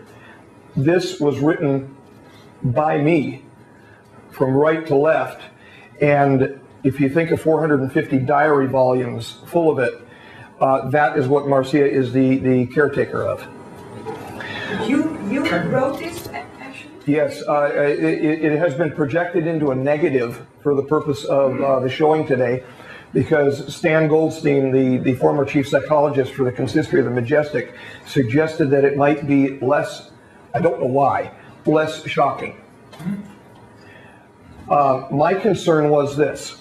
I had a concern about showing this at all. Marcia wanted me to show it.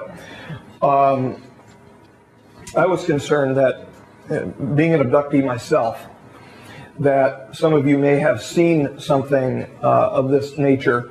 And in fact, this was planned to be shown the first night, the first interview. But everything was somewhat moved, derailed, and shifted and changed in the conversation. And so this was actually written as a black on white paper. It's all written with black on white paper. So I had this streaming in, and at the same time, I found myself inside of what appeared to be another reality, a 3D hologram, like a holodeck from Star Trek, and was being shown other items, for instance, his home, items concerning historical items, which I honestly have to, our own historical items, which I have to be very careful about because there are many perspectives in this room, and I don't wish to offend anyone. So I will be very reticent to speak about certain things. For instance, we don't go to religious issues. We don't go to religious issues. I feel that we're put here to understand one another and to exist with separate religions. This is my personal feeling. To exist with separate religions so that we can understand God via our difference and where we can find common ground. So the specific items that he may have showed me concerning that genre, I would be very reticent to He showed you images of his home. He did. His planet, his society, his school, where he functioned. He showed me the Gliese system where they departed from, and many other things. This is in fact part of the actual decode which contained the March 28th, 2009 date. It was cut off because the line just continued. So I took it where it mentions March 28th, 2009, but I should not, and I beg your forgiveness, I should not say where it says March 28th, 2009 in it. That will provide a potential for linguists' primer as to how to read their language. Now, if they have been part of us but were separated as a partition from our species, this language may never officially exist, even though you're seeing it. It may never officially exist. If it is decodable from what we have up here, then so be it. We've shown you the truth to that extent. So be it. But we should not give a dictionary, this is what an A looks like, this is what a B looks like. That would be a very bad idea, personally, I feel right now. At least right now. And I mean, my opinions could change, but personally, yes, sir. Can you read it yourself? Yes, sir. Marcia has, in fact, had me, this was the inception of the big problem for March 28, 2009, save the date itself. This indicated March 28, 2009. This is actually the transliteration into English, the best one that we could form. Now, you may see the word beanie at the start. Beanie. That's what he personally called me because I was asked about my childhood when he was talking to me about his childhood, and I told him that I was a great fan of Cecil and Beanie. It's a cartoon, the U.S. cartoon. In the United States, a cartoon back in the 50s and 60s. I used to watch it too. It was cute. Earth was referred to as ERT. This is actually the date for 3 days. And it placed it in Marseille, which is March. Ing was his way of speaking about Great Britain, and that's why I said the only country on the net in type testimony, the only country that was actually named in this was England. But that is how they remembered the name for England. It was just called Ing. Well, you have to think, what do we exactly know and remember from 2,000 years ago? How much do we, I mean, we weren't there, so how much do we really remember and know? How about if you were to try to remember what happened 52,000 years ago? How much would we know for sure and remember? We would have our best bits and pieces of it.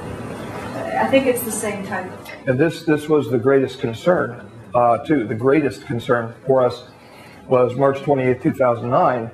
We're talking a 52,000 year difference. So does this describe catastrophe?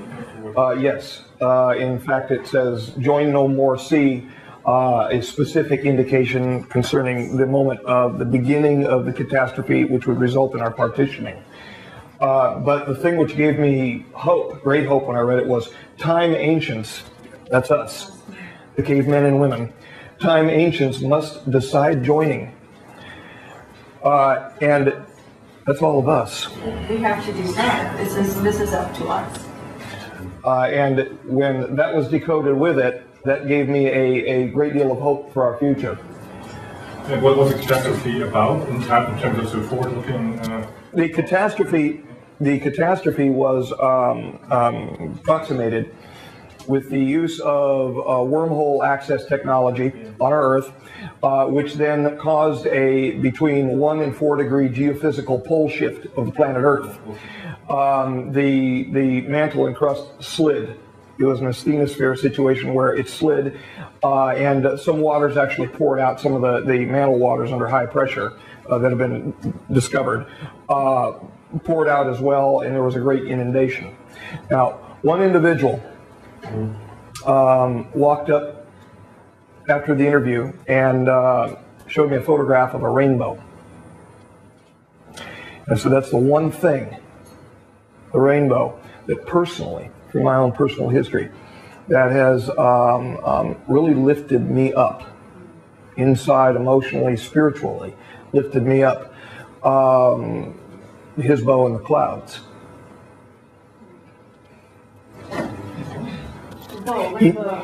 We were promised in the Hebrew holy books that we would not be destroyed by water again. And that the evidence of that promise was the rainbow in the clouds. That's what gave us great hope. Great hope. So anyway, the download, the majority of it looked and looks like this. And so Marcia has had me decoding now, slowly moving through the books and decoding the diaries. I didn't know what I was writing when I wrote it. It was simply shoved in and then pushed back out onto the papers. Were you trance when you wrote this, or were you trance? No, I can go page by page, only somewhat now. It's starting to fade. Let me give you an example. I can only remember so much. When Dan reads, because of the way that his mind is wired to function and design, he does not read so much as memorize.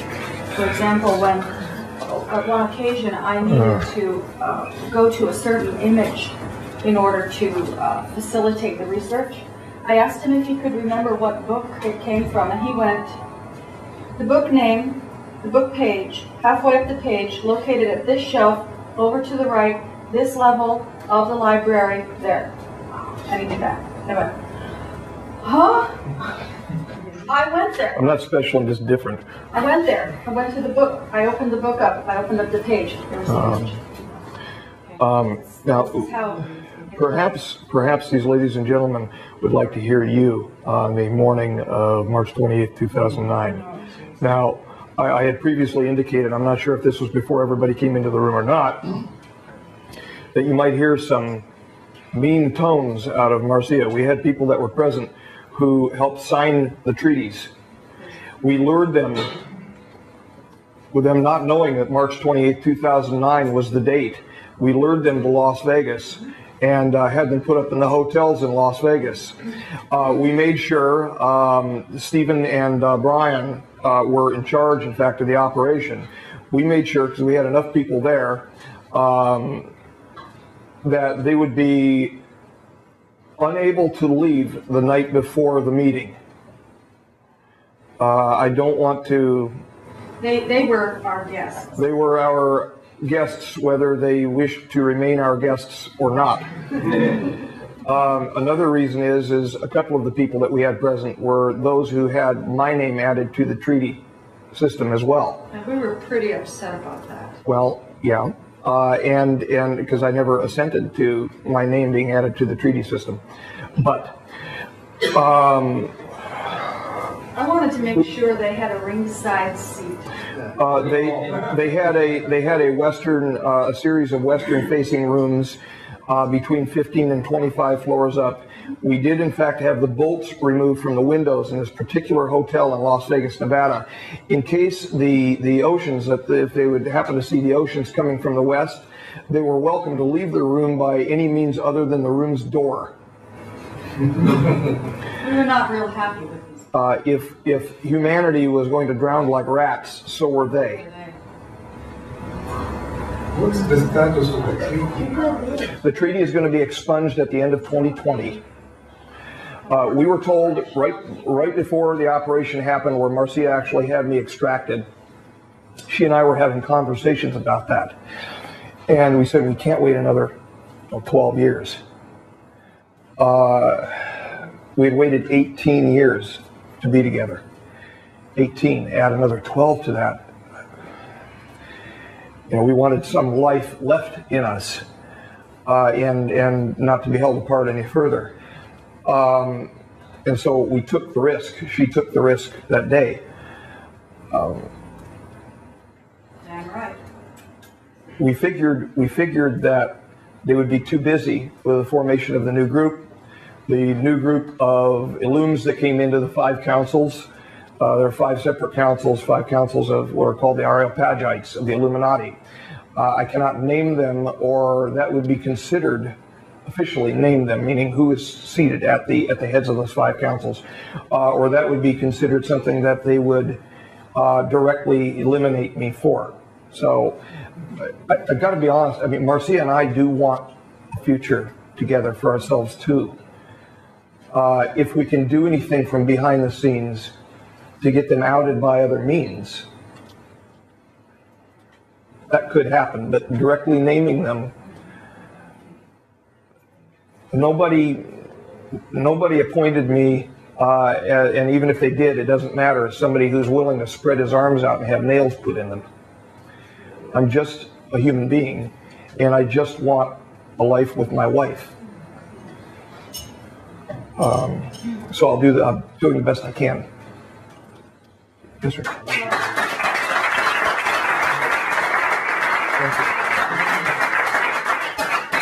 What would be the best way to learn more about the content of the treaties? Is there a record somewhere that people have spoken in interviews or? Not much. Not much. Marcia and I have been considering doing an entire DVD concerning the specific content. We just haven't gotten to it yet. It's a matter of time. We'll get a copy of this record, and I'm sure I'll remember it. And we'll consider doing it. The next DVD I think she wants us to do is about the Q94. Next DVD I actually have asked him to do is a line-by-line examination of the Q94 document with attendant science. There have been criticisms of that document. Let me find something here briefly. Uh-oh. Your stuff is on my stuff, and my stuff is on your stuff. Back to the Moses supposes again. There we are. Most of the criticisms of the document have come from unnamed sources. One person was allegedly the head of a medical school on the East Coast of the United States and said, "Oh, this is just all gobbledygook." Well, to start with, if you sit in a chair as a professor, at least within the United States, I can't speak for about other universities around the world, there is a great deal of pressure to keep your job, to conform to dogma. Initially, the individual with whom I had a conversation about the Q94 document, who is a PhD in neurophysiology, his name is, well, we'll just say Dr. Green, who is associated with people who are associated to a group called the Aviary. Now, remember what I said about the Aviary. Here was from Monday, the 2nd of February, 2004, my birthday, a message that came via Skywatcher22 at hotmail.com, and that's Bill Hamilton, UFO researcher. Subject: One more comment and message for Dr. Dan. Today, I wish to offer Dr. Dan Burisch a happy 40th birthday. May you one day be recognized for your work.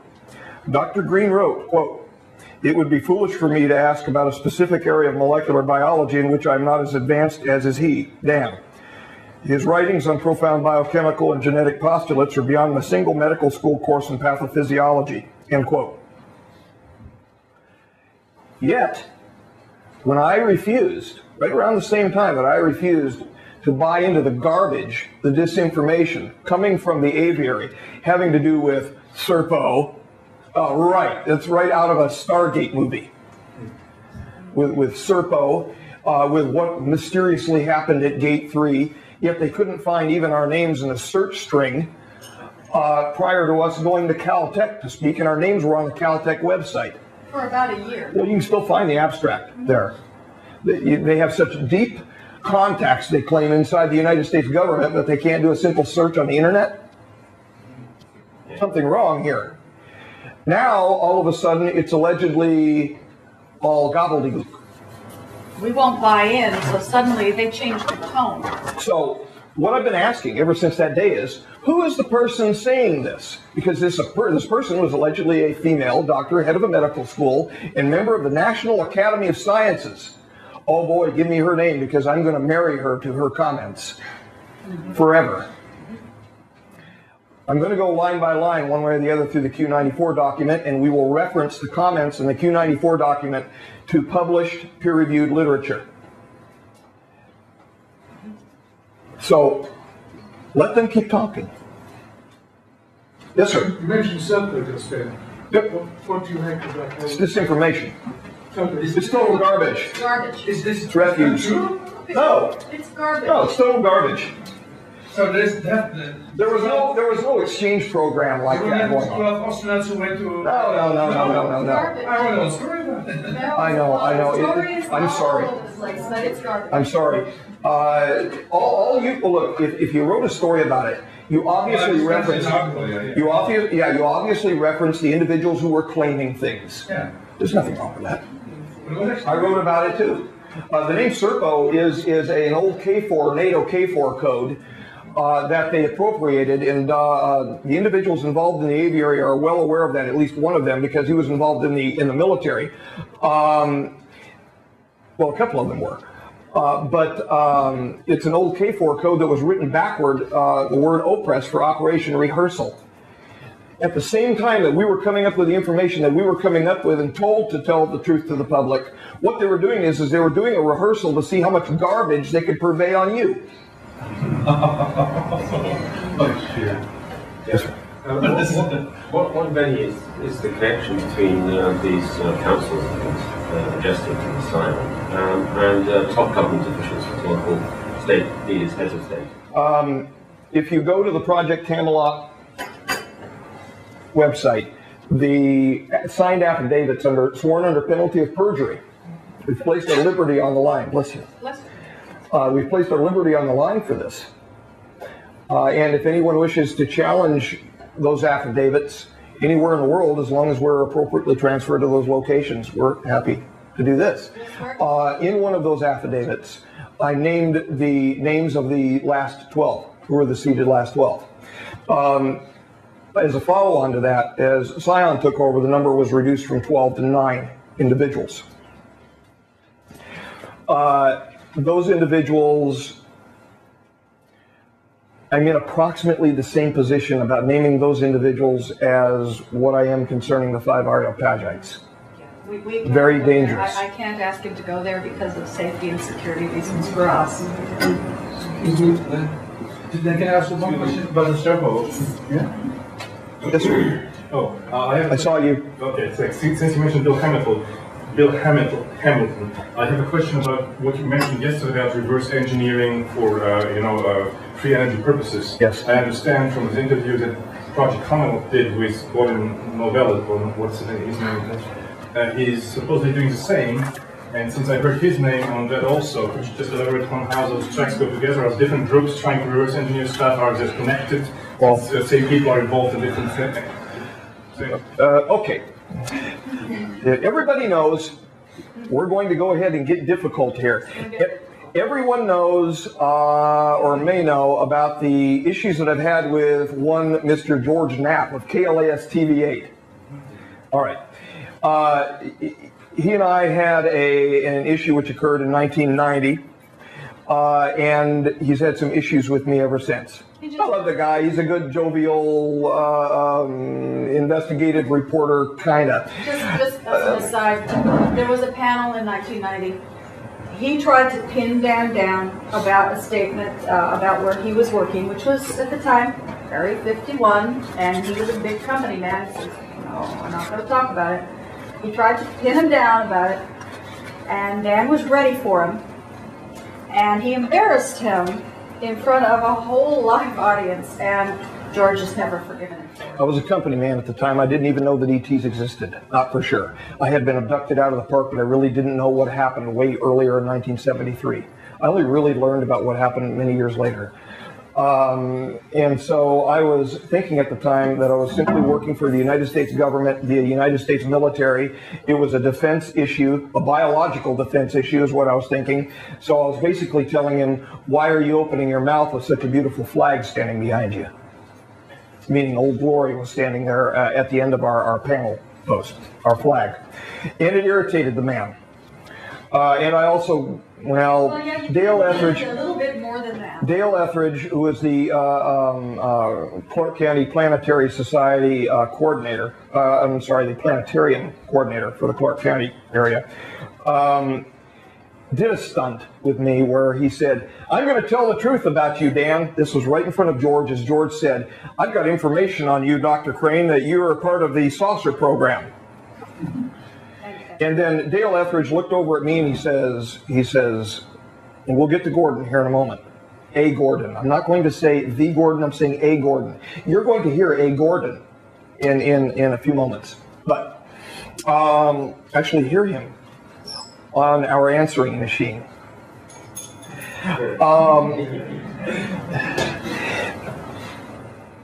Dale raised this bag up out from under, it was a preset joke, raised this bag up out from underneath the table. And he said, I've got the goods here on you, Dr. Crane. And I said, okay, fine, show the goods, show the goods. And he pulled out an Alf doll. You know, the old Gordon Shumway, the little Alf creature, the alien life form creature that liked to eat cats. And I said, there you are, George. I said, there's your extraterrestrial. Well, it was a very embarrassing thing for George because we were laughing. We were laughing at it at the time. Again, I had no idea.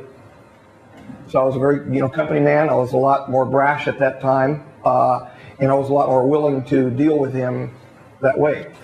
So I never exactly forgave Dan. Right. Now, the reason why you're being told this is George indicated that he never called my home. And I'm going to get to Gordon. But George indicated that he never called my home. Would you be so kind as to bring up the GK?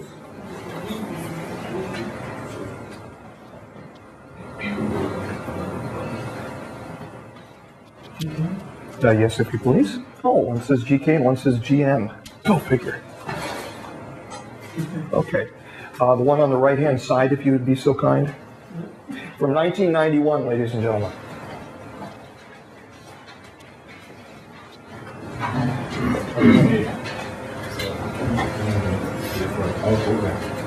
And perhaps have to adjust the sound. That's fine. We can run it a couple times. Just a short audio.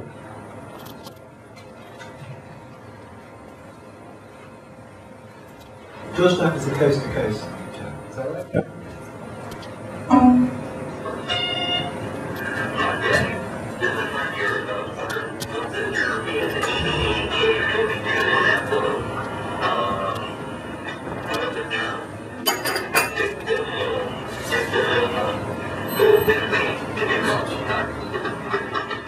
He claims he never called me.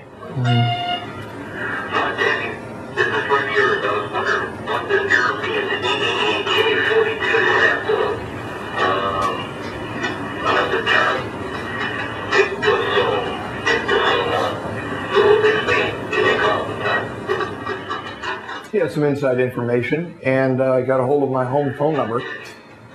Okay, thank you. Thank you. That's fine. Okay. All right. Now, we are moving, EBE, extraterrestrial biological entity. Now, we're going to move forward into 2009. Would you be so kind as to do the GN, whomever that may be, the GN 2009 wave files. Here is coercion coming. Within the Winamp, you also have a volume slide. It was pretty much down. Then, can I have a small one? I am getting ready to leave Vegas and have lunch with your old buddy George Knapp, and I'm not going to mention any of our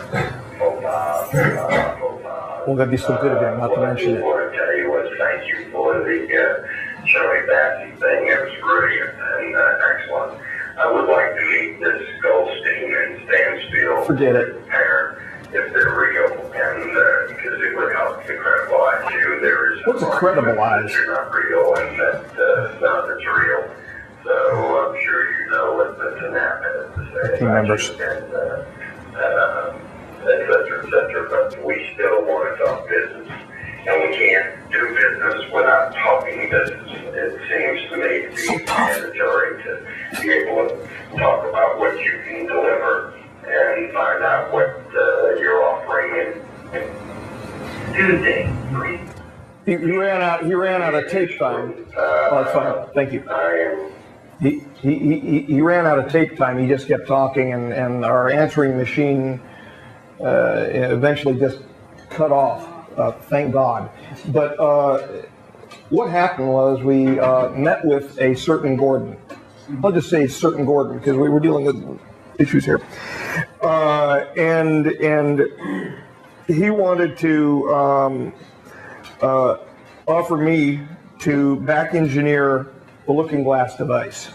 There's a time issue, and we want Argo for the carbon dioxide sequestration. We're not going to be playing with these time issues. You should have learned by now. I mean, we're capable when we get hit with a stick over our head enough of learning. He also claims it does it for energy reasons. So is he? He claims a lot of things. He claims it's for energy, but what he wants is control. He wants control of energy. He wants control of the technology that allows forward looking. Now, we had agreed to meet a certain Gordon at Ellis Island Hotel Casino in Las Vegas for dinner. He wanted to discuss business. This was a follow-on to that night where we were supposed to have dinner. We walked up. He had a lovely lady with him, this certain Gordon did. And we began to have a conversation. And he said, so you two are getting married. Now, a certain divorce action was going on at the time, and we were doing everything we could to get that done with as quickly as possible because of the issues involving the children that we've mentioned. And I said, yes, next month we're going to be married. And he looked over at Marcia and he says, well, you've been concubining for a long time. Yeah, I called me a whore. And I looked at her and asked her what her intentions were for me, reference him at that moment, whether or not she wished me to act in certain ways toward toward a certain Gordon, and she indicated no. She told him that she had been deeply offended, and I stood there and continued to wait to see what she wanted to telegraph me to do. And he apologized, and then he came back and made another sexualized comment saying, well, you're more the sergeant anyway, meaning a control issue involving our sexuality. And at that point, she looked at me in her ladylike way and said, isn't it time for us to leave? And I said, yes, it is. So what we did, she then looked at Gordon and she said, have a good dinner, Gordon. And we turned around and walked away to his yelling, hey, guys. As a follow-on, the next day, that recording arrived on our home answering machine, and you can see the use of the name George Knapp is an issue of, well, I'm not going to talk anything about our faux pas. There was no faux pas. He acted like a Dumbass. All right. Now, there are separate teams. Just a dumbass. There are separate teams. There are separate teams attempting to back engineer said devices. He is, in fact, is involved with one of those teams, and he doesn't have the full device specs. He wants to fly a disk. He does not have an inertial integrator and injection unit. I happen to know how that's put together. Remember what I told you about his memory and how when he looks at a schematic or he looks at a mechanical, well, he memorizes when he looks at This might be very, very irritating to some people. I actually have a publication here which is being used by his group, a certain Gordon's group, to I don't think it's available via the internet, but it was an unfunded study done by, and I'm not going to name the individual, but if I happen to lay it here, if people see it or whatever, by a PhD out of Florida.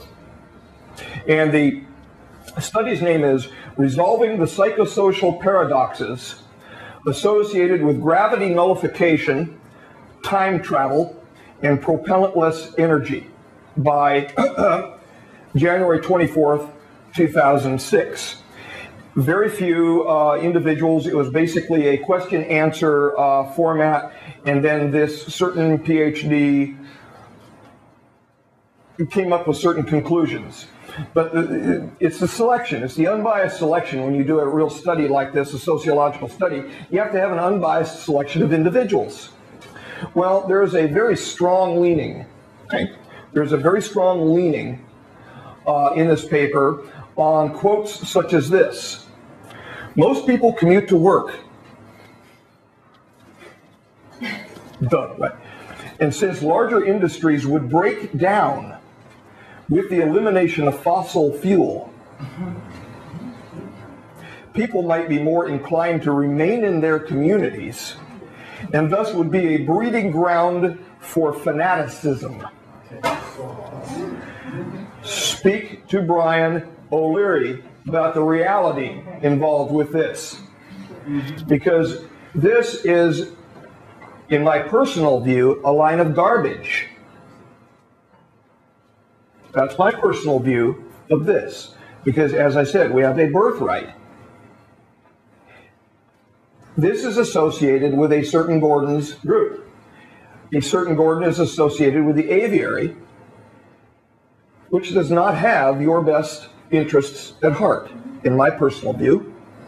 a certain Gordon is trying to back engineer or create power. He's trying to gather power and influence by creating a flight device based upon back engineered specs. But he doesn't have all the specs. He knows that somebody in this room has memorized specs, mechanical drawings, everything that he wants.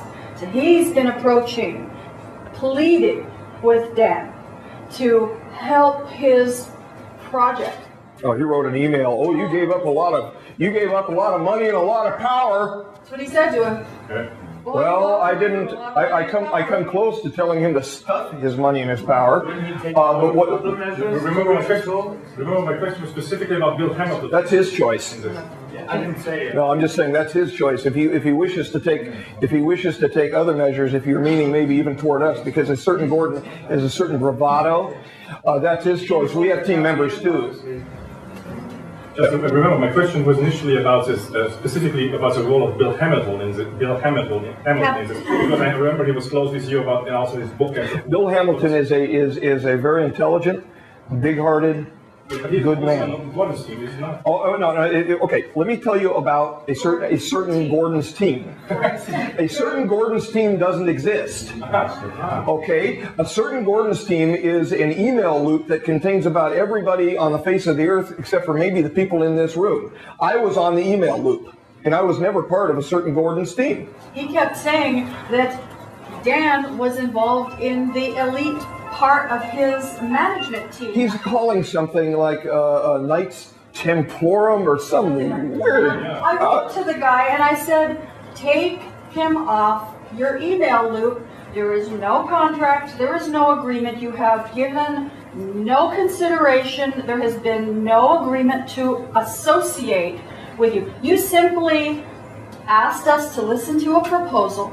We listened to your proposal. We said no, enough. And he didn't get it. He still doesn't get it. Well, most of the emails have ceased now because, at least for a time, we put all of his emails and that phone call on the open internet so everybody could hear it. We were tired of it. Including all of this business of, you turned down all this power and this money, and even an admission of what he called her. We just put it on the internet because I was frankly sick of getting harassed by this guy. We finally ordered him to stop harassing. Yes, sir. Did you have experience with remote viewing? Myself, no.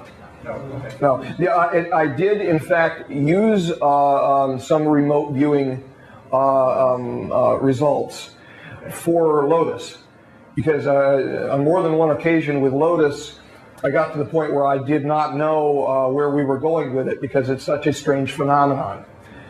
But Deborah, in fact, my former wife, was the individual. Ladies, gentlemen, please, we've got to take a moment to change the tape. Is he still doing this? Okay, we're up. His name. Okay, we're back on? Yes. All right. His name was, in fact, yes, I promise. I promise you I'm going to get. His name, in fact, was in an email group. We're talking about Bill Hamilton. Was in an email loop with a certain Gordon. However, aside from, well, I don't want to get into personal issues involving Bill.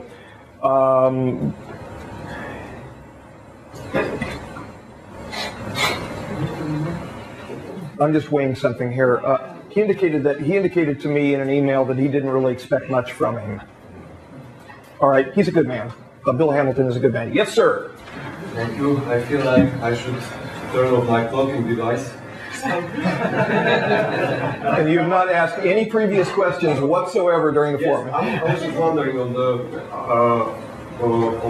3D question that who guarantees the 3D for the, let's say, the P54 or 52 or whatever. Delegates. You said there's no or not too many records or whatever. Well, they had assigned 3D. There have to be some guarantee that the 3D will be kept. So the guarantee is they talk for them to What are you saying? What's in it for them to keep the treaty? No, for it.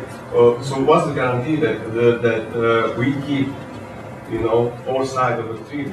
Well, some of which were the handing over of heirlooms, children. Other issues involve détente between the signatories. As long as détente was in existence, a hot war would not break out. There have been a few issues about people firing at people, including U.S. authorities firing at certain craft. And you may have seen certain STS videos of devices projectiles being fired up through the atmosphere and at craft. Those were some hot war provocations. They were violating, there was a specific one that I remember seeing where there was actually a violation and they were not supposed to have a number of craft in our atmosphere. They came in with an extra craft and a shot was fired at them. A couple shots, I believe. And there was a right angle turn on a craft and you see it exiting off over the limb of the earth. Sir? I understand you're a microbiologist. Yes, sir. And you're into the Kabbalah and so you're studying. Yes. Have you done any research on cancer?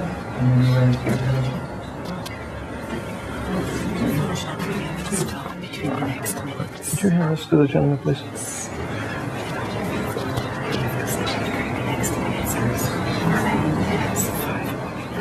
Ladies and gentlemen, I've just been advised that because of the requirements of the hotel in the room, we only have 5 minutes. Do you want to hear the tape?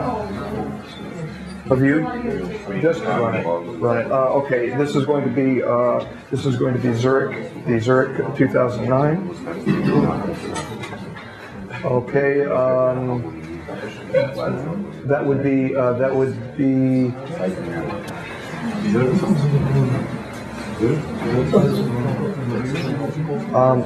go ahead and go ahead to run with a photograph of Marcia. Let's try it. 16. That's it. If you want to hear her that morning. It's an audio.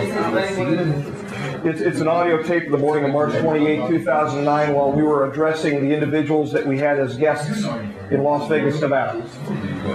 The morning and the moment that the TT event was supposed to have occurred.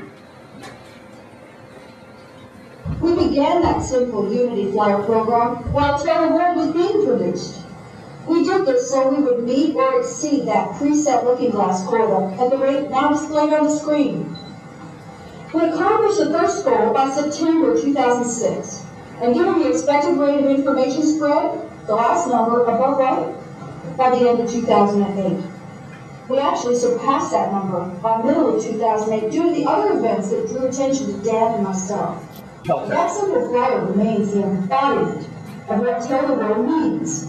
Tell the world that we, as the human species, have reached that moment of decision, that moment of bifurcation, the moment of collective truth, the time of the cycle's cross. Tell the world that now is the time, and now is the moment, when we must focus upon the unity of our species and all the fragile life here and beyond the earth.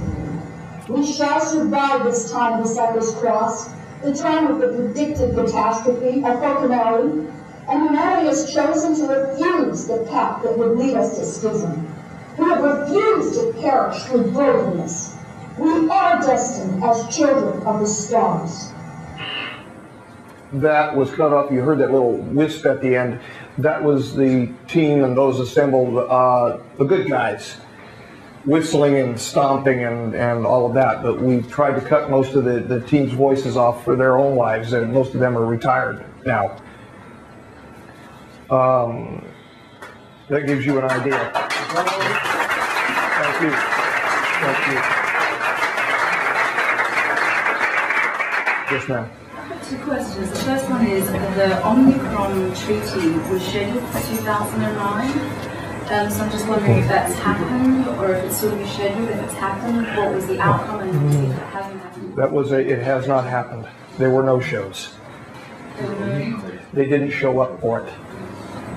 And second question is, I was wondering if there are any other treaties or communications in place with other forms of life apart from the big tribes.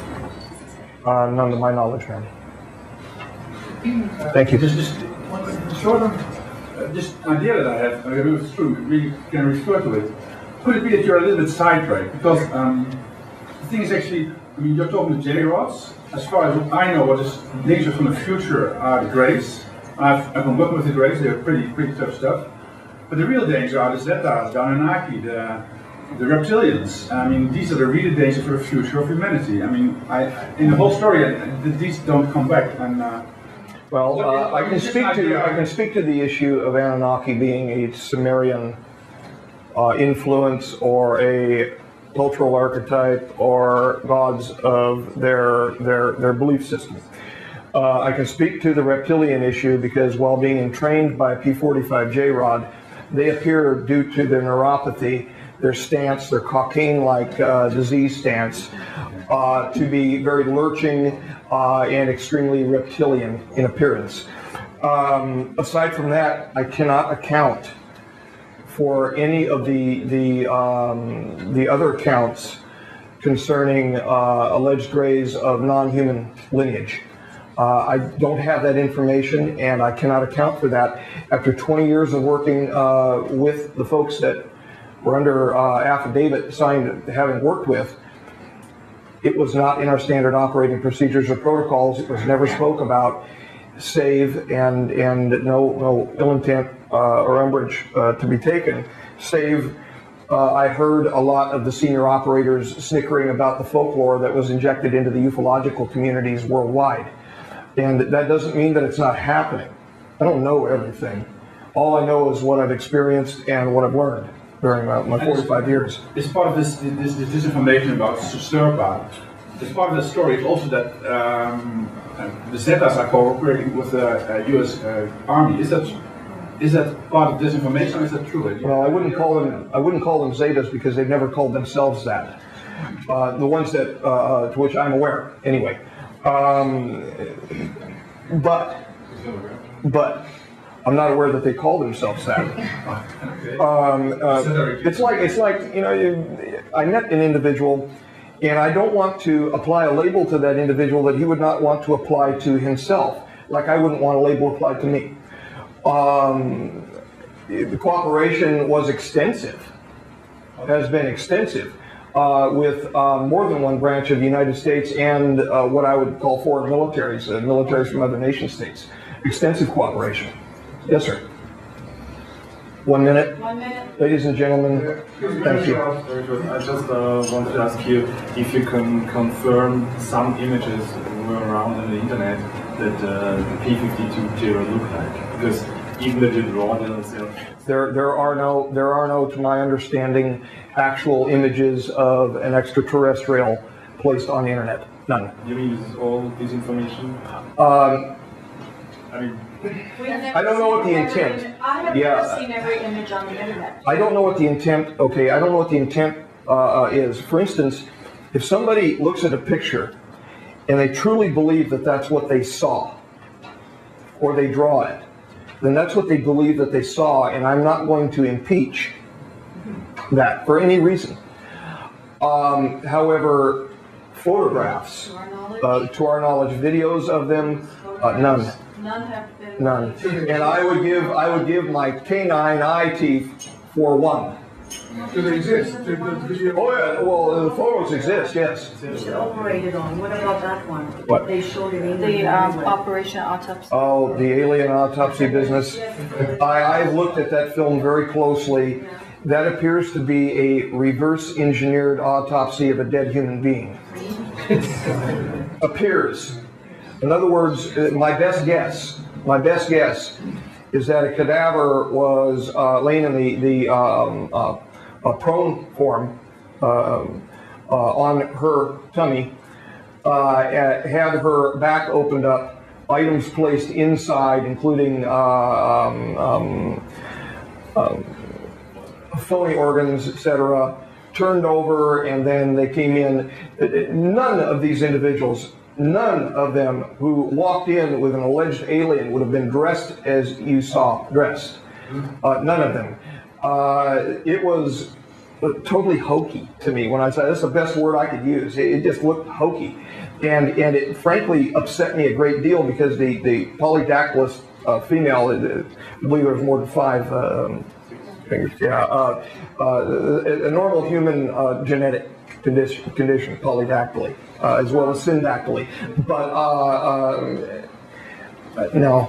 Just one thing, there was an autopsy about the being, it was very short, like 50 centimeters, and about this dressing, the Russians did autopsy too, and I think they don't dress like, you saying in the fancy suit or expensive suit. Bill Uhouse correctly testified to a P-45J rod at the Los Alamos National Laboratory, with whom he worked for the use of diagnostic equipment for the propulsion and avionics systems. I saw the benefit given to S4 of what he built, and in fact, in our one DVD, his son, Will, and myself talk about what Bill developed with the particular J-rod, the P-45J rod. That P-45J rod was on board at the same time as Kaela, the P-52 that I met, that crashed in 1953. We're running out of time. At the end. I realize your reticence to speak about things religious, but was Christ a time traveler? We're all time travelers. Now, wasn't that diplomatic? Thank you.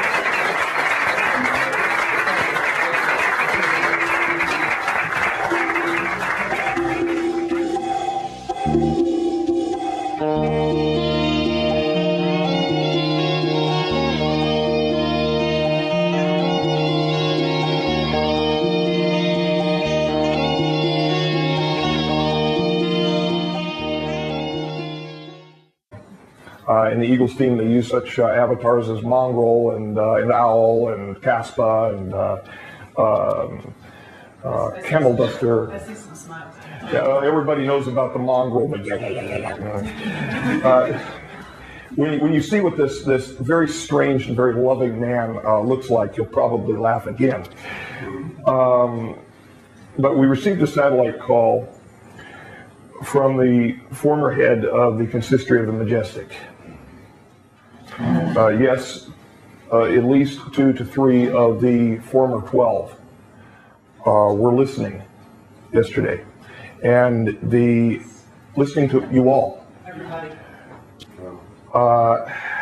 He was, I hadn't heard this sound in his voice. Now we're being interrupted. Now, come on. I can't take such interruptions. I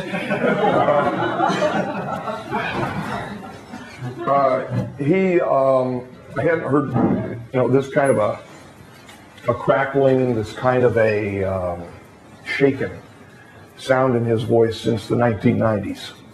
Of course, he's retired back into industry now from government service after the last administration departed. It was on the way. Well, it was already out, and then he left. He was very afraid for Marcia and I because he was only hearing audio feed. And everyone knows, lovely, it's the audio feed. We've asked Bill, by the way, please rush the entire video out so that everybody can see everything in context. And he said he would do the best that he could. But he was very worried specifically for me. And we told him, look, as we passed the phone back and forth, you sent us out here. Had you not given these orders, the original purpose of my debriefing was for archival purposes, Marcia's private archive. I had intended to simply record for posterity as much as possible about Anne's experiences so that if someday we needed them as a reference, they would be available. That was the whole purpose, the sole purpose of trying to archive so much of his experiences. Then it became more. These days, these conferences were never in consideration, never a thought of mine. I just wanted and continue. And although I love every one of you, but I would want to continue just doing the research that we're doing and to back engineer some of the devices that we spoke about, and the Lotus research that you'll see some of the images of that wasn't shown in any other places such than maybe Caltech. Come on in, sure. Hi. Hi, Christian. Didn't start yet. Well, just barely, but come on in. Well, you get 2 Come on in, enjoy. Is there a room? At least, is that window open in the back? No, it doesn't. I don't think it's All right. You have everything under control? I haven't seen Karen. That can go. There are more cameras. I guess it's not necessary for me to have 1 more camera. All right. I wouldn't argue. I haven't seen Karen. No. 79. I was Karen. I haven't seen her.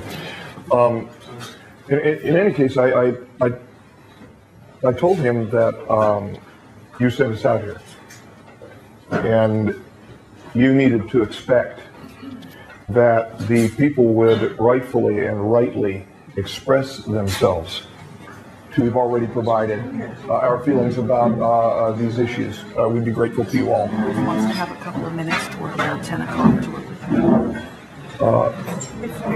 We start at 10 o'clock. I'd like to have 2 minutes. Sure. Just to have a phone and To speak with these individuals? yes. Oh, sure. Just essentially. Very fine, very fine. We'll wait until you're concluded with that then, and then we'll continue speaking. Absolutely. We didn't realized that it wasn't 10 o'clock yet. So I realized I just started talking.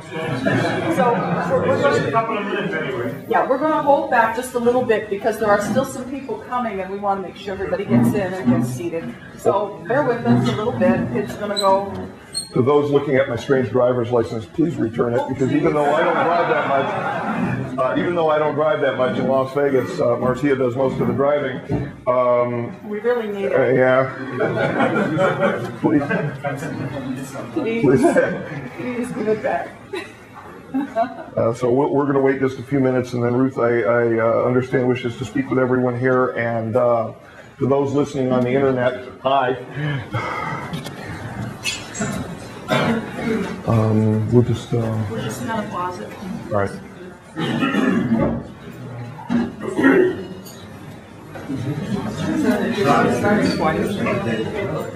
Better than any other.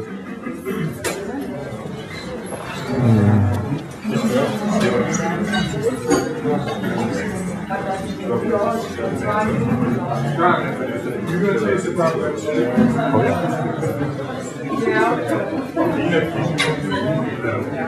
In fact, everyone's going to hear a short audio clip with some images attached to it. It was easier to do it in Windows Movie format than bring in an Abby in here. From the morning of March 28th, was Marcia actually speaking to the group the morning that the T2 date arrived. You're going to hear some anger at her because we had some representatives of the Illums present, and specifically the Illuminati, specifically individuals who had added my name to the treaty system that ultimately resulted in what you all heard last night. So there was some anger that you'll hear in her voice. Please understand that this was anger toward them, not anger toward anyone else. Even if I have to drag him and stop him. Drag me and stop me, and did you say strangle? No, manually, I have to stop you. We're going to have a 5-minute and then a 1-minute warning for tape change. Tape change takes about 30 to 40 seconds, so if I had to drag you and stop you from speaking, I would have to do something drastic. What happens if you're speaking when this happens? Oh, I'll take Moses supposes that roses are roses. Moses supposes for the roses. Right. And you can stop her.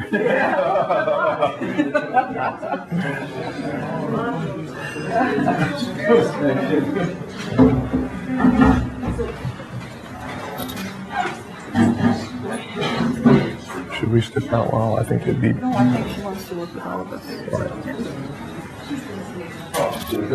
You want to have a seat here? Yeah, I think we will. Yeah, just move it aside.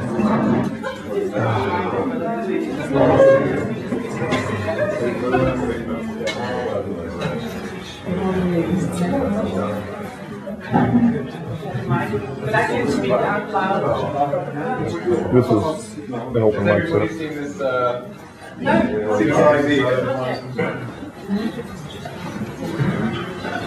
Just pass your credit card. You assume I have a bank account, dude? Speak to wife, she handles money. We are very much looking forward to this workshop.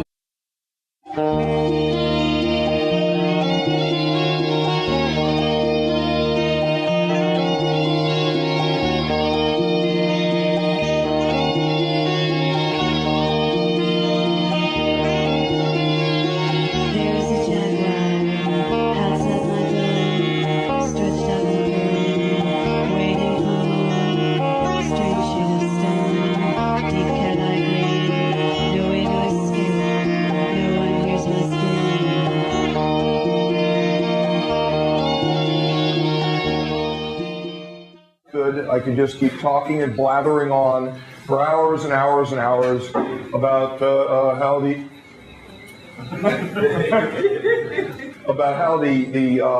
immune system functions. That's not our purpose here today. There's something larger to our purpose here. But what we found out was this. We found out that somewhere near the back of the room, there was a small group of individuals who their belief system This belief system comes from another nation state, from what we're hearing. We've heard that this happened from two separate individuals. One individual told us about it who lives here in Switzerland, and another individual told us about it who lives in France. And there were independent pieces of information which came to us. And we said, oh my God, a belief system. We were talking primarily about the science of the issue, not a belief system. This would be like a Christian telling a Muslim that they're wrong, or a Muslim telling a Christian. That may be the way that it was perceived. And it was never intended that way. We were speaking only for the science of the issue. And what we just like to say is that to those individuals, even to those, what word did they use? Bullshit, did I hear? To those individuals who courageously stayed, and this is why we invited people up onto the stage. You're the center. Center of a great mass of people that has no specific center aside from hopefully love. You're the center of all of this, not we. We are simply, well, we drew that straw to do what we're doing. And what we'd like to say to the individuals that courageously came up to the stage is wonderful. Thank you. And to those that we promised that we would put your letters on the front of Eagles Disobey, we will, when we get home, we'll get them scanned in and get them up as is. No changes to them. You have a right to have your say, and that's why Eagles Disobey exists. To those individuals who labeled, acted fearful, acted angry, God bless you, and God bless them. God bless you in your belief system, and we hope you have long and happy and healthy lives. What would you, we have no real, I tell everybody, we have no real plans here this morning. This is up to you. What is behind us here is something which has never been broadcast to the people of Earth before. Have we? We are streaming, yes. It's alive. We're all on here. Yes. Tell us about the phone conference. I know, but we're just recording it. I mean, it's just to include the people who are I almost got out of it. All right. Let's wait just for a few moments to give the rest of the people who are intending on arriving. Thank you. Maybe those present who know the individuals who are arriving can help us. We plead to pass on the information to us. And after a few more minutes of conversation and some tears between him and I told him to listen to the people's voices that he heard, and to make sure that the videos which were coming out of this conference were forwarded to the group which took over after Majestic. Should we just go ahead and name them? Name it? Not. The group which took over, and this is going to be a very big problem because this is streaming now live. It's being maintained for public record. The new group which took over after Majestic is named Scion. S-C-I-O-N. Not S-I-O-N, as in the Priory of Sion. No. S-C-I-O-N, which means a transplant, such as a transplant when you would transplant a shoot of a tree onto another tree. It's called a scion. It's a biological term. It's a name alike, but it's a spelling difference. They had asked Marcia and myself for some suggestions for names. And that actually, biological term, that term actually came from me. And it was adopted as such. Now this statement, which just went live over the internet, is now out there forever, and it will cause serious military industrial complex problems within the shadow government, even in our own country. But again, you have the right to know. An individual yelled out last night, "Tell us all you know." That's a little different. I can tell you, as we would proceed over the years, everything that I know and I understand and I've been educated to understand, save those future issues that it's truly my conviction, my heart, it should remain silent. Those issues about a potential future, because I truly believe, and I hope you all believe this as well, that we're going to write our own future together. It's ours to take. That's the birthright that I was speaking about yesterday. But the upshot for this conversation, was that there was a question of whether people were capable of handling disclosure. That's why, essentially, we were sent out with the orders we were sent out with. I think it was testing the water. We told him, yes, that these people can't take it. They can handle They can handle this. They're strong. They're powerful. They're not afraid. They're not afraid to get like that with us. And we're not afraid to talk. These people can take this. So take that back to the powers, the new group, and say, think about this and make sure you make the right decision. These people can handle this. I've got to tell you, please. I would like to know the background or the reason why Majestic has sent you out for this disclosure. That's normally not in the politics on this book. Is that correct? No, it is not. This argument, which culminated in 2002 inside the Committee of the Majority, which was a cover committee over the Majestic, resulted in the Majestic literally fraying and falling apart. The reason that we were sent out is because Looking Glass data actually showed that a rise of consciousness in the world's population prior and during this period of transition could actually benefit in our survival during it. So that's why we say we're not the center of this. That's fine. That's fine. I would like to invite you to take 2 minutes just to get back to yourself, back to your inner center, back to your energetic flow in your body. Because sometimes we get so much into our minds and so much into ideas and so much into emotions that we get drawn away. So let's take a minute to get back and start in a good place. And I want to give you a sound that might help you to come back.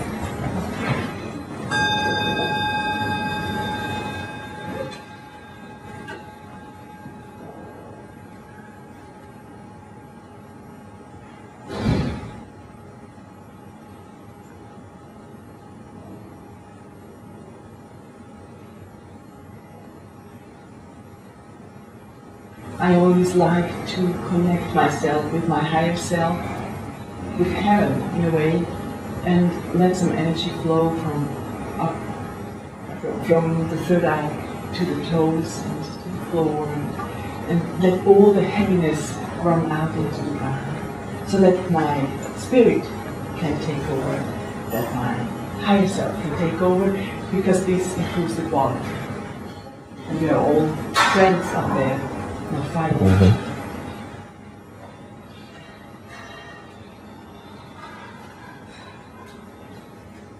Thank you very much, and enjoy the workshop with Dan and Marcia.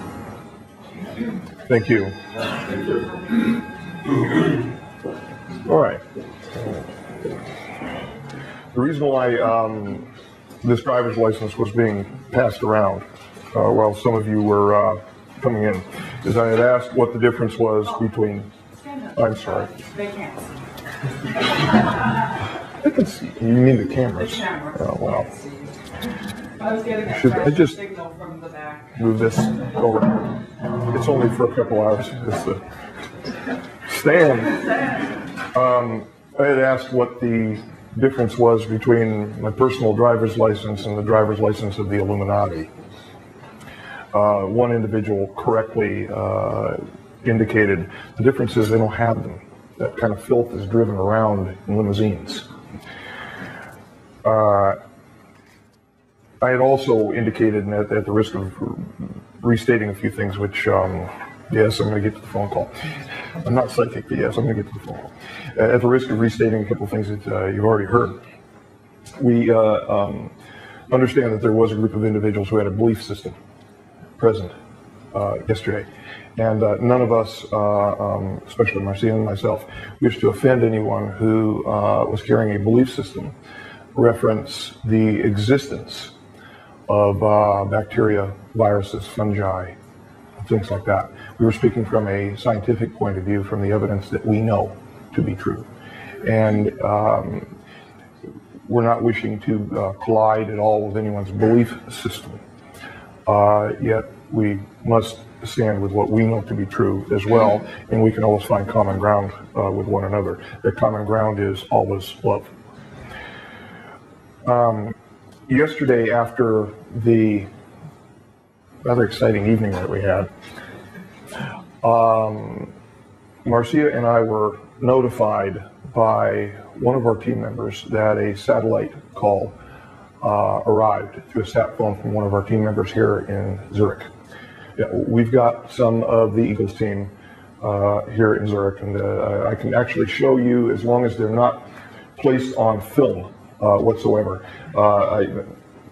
Maybe near the end, as the red binder, maybe near the end, show you what some of our team members actually look like. Some of you may have seen our former forum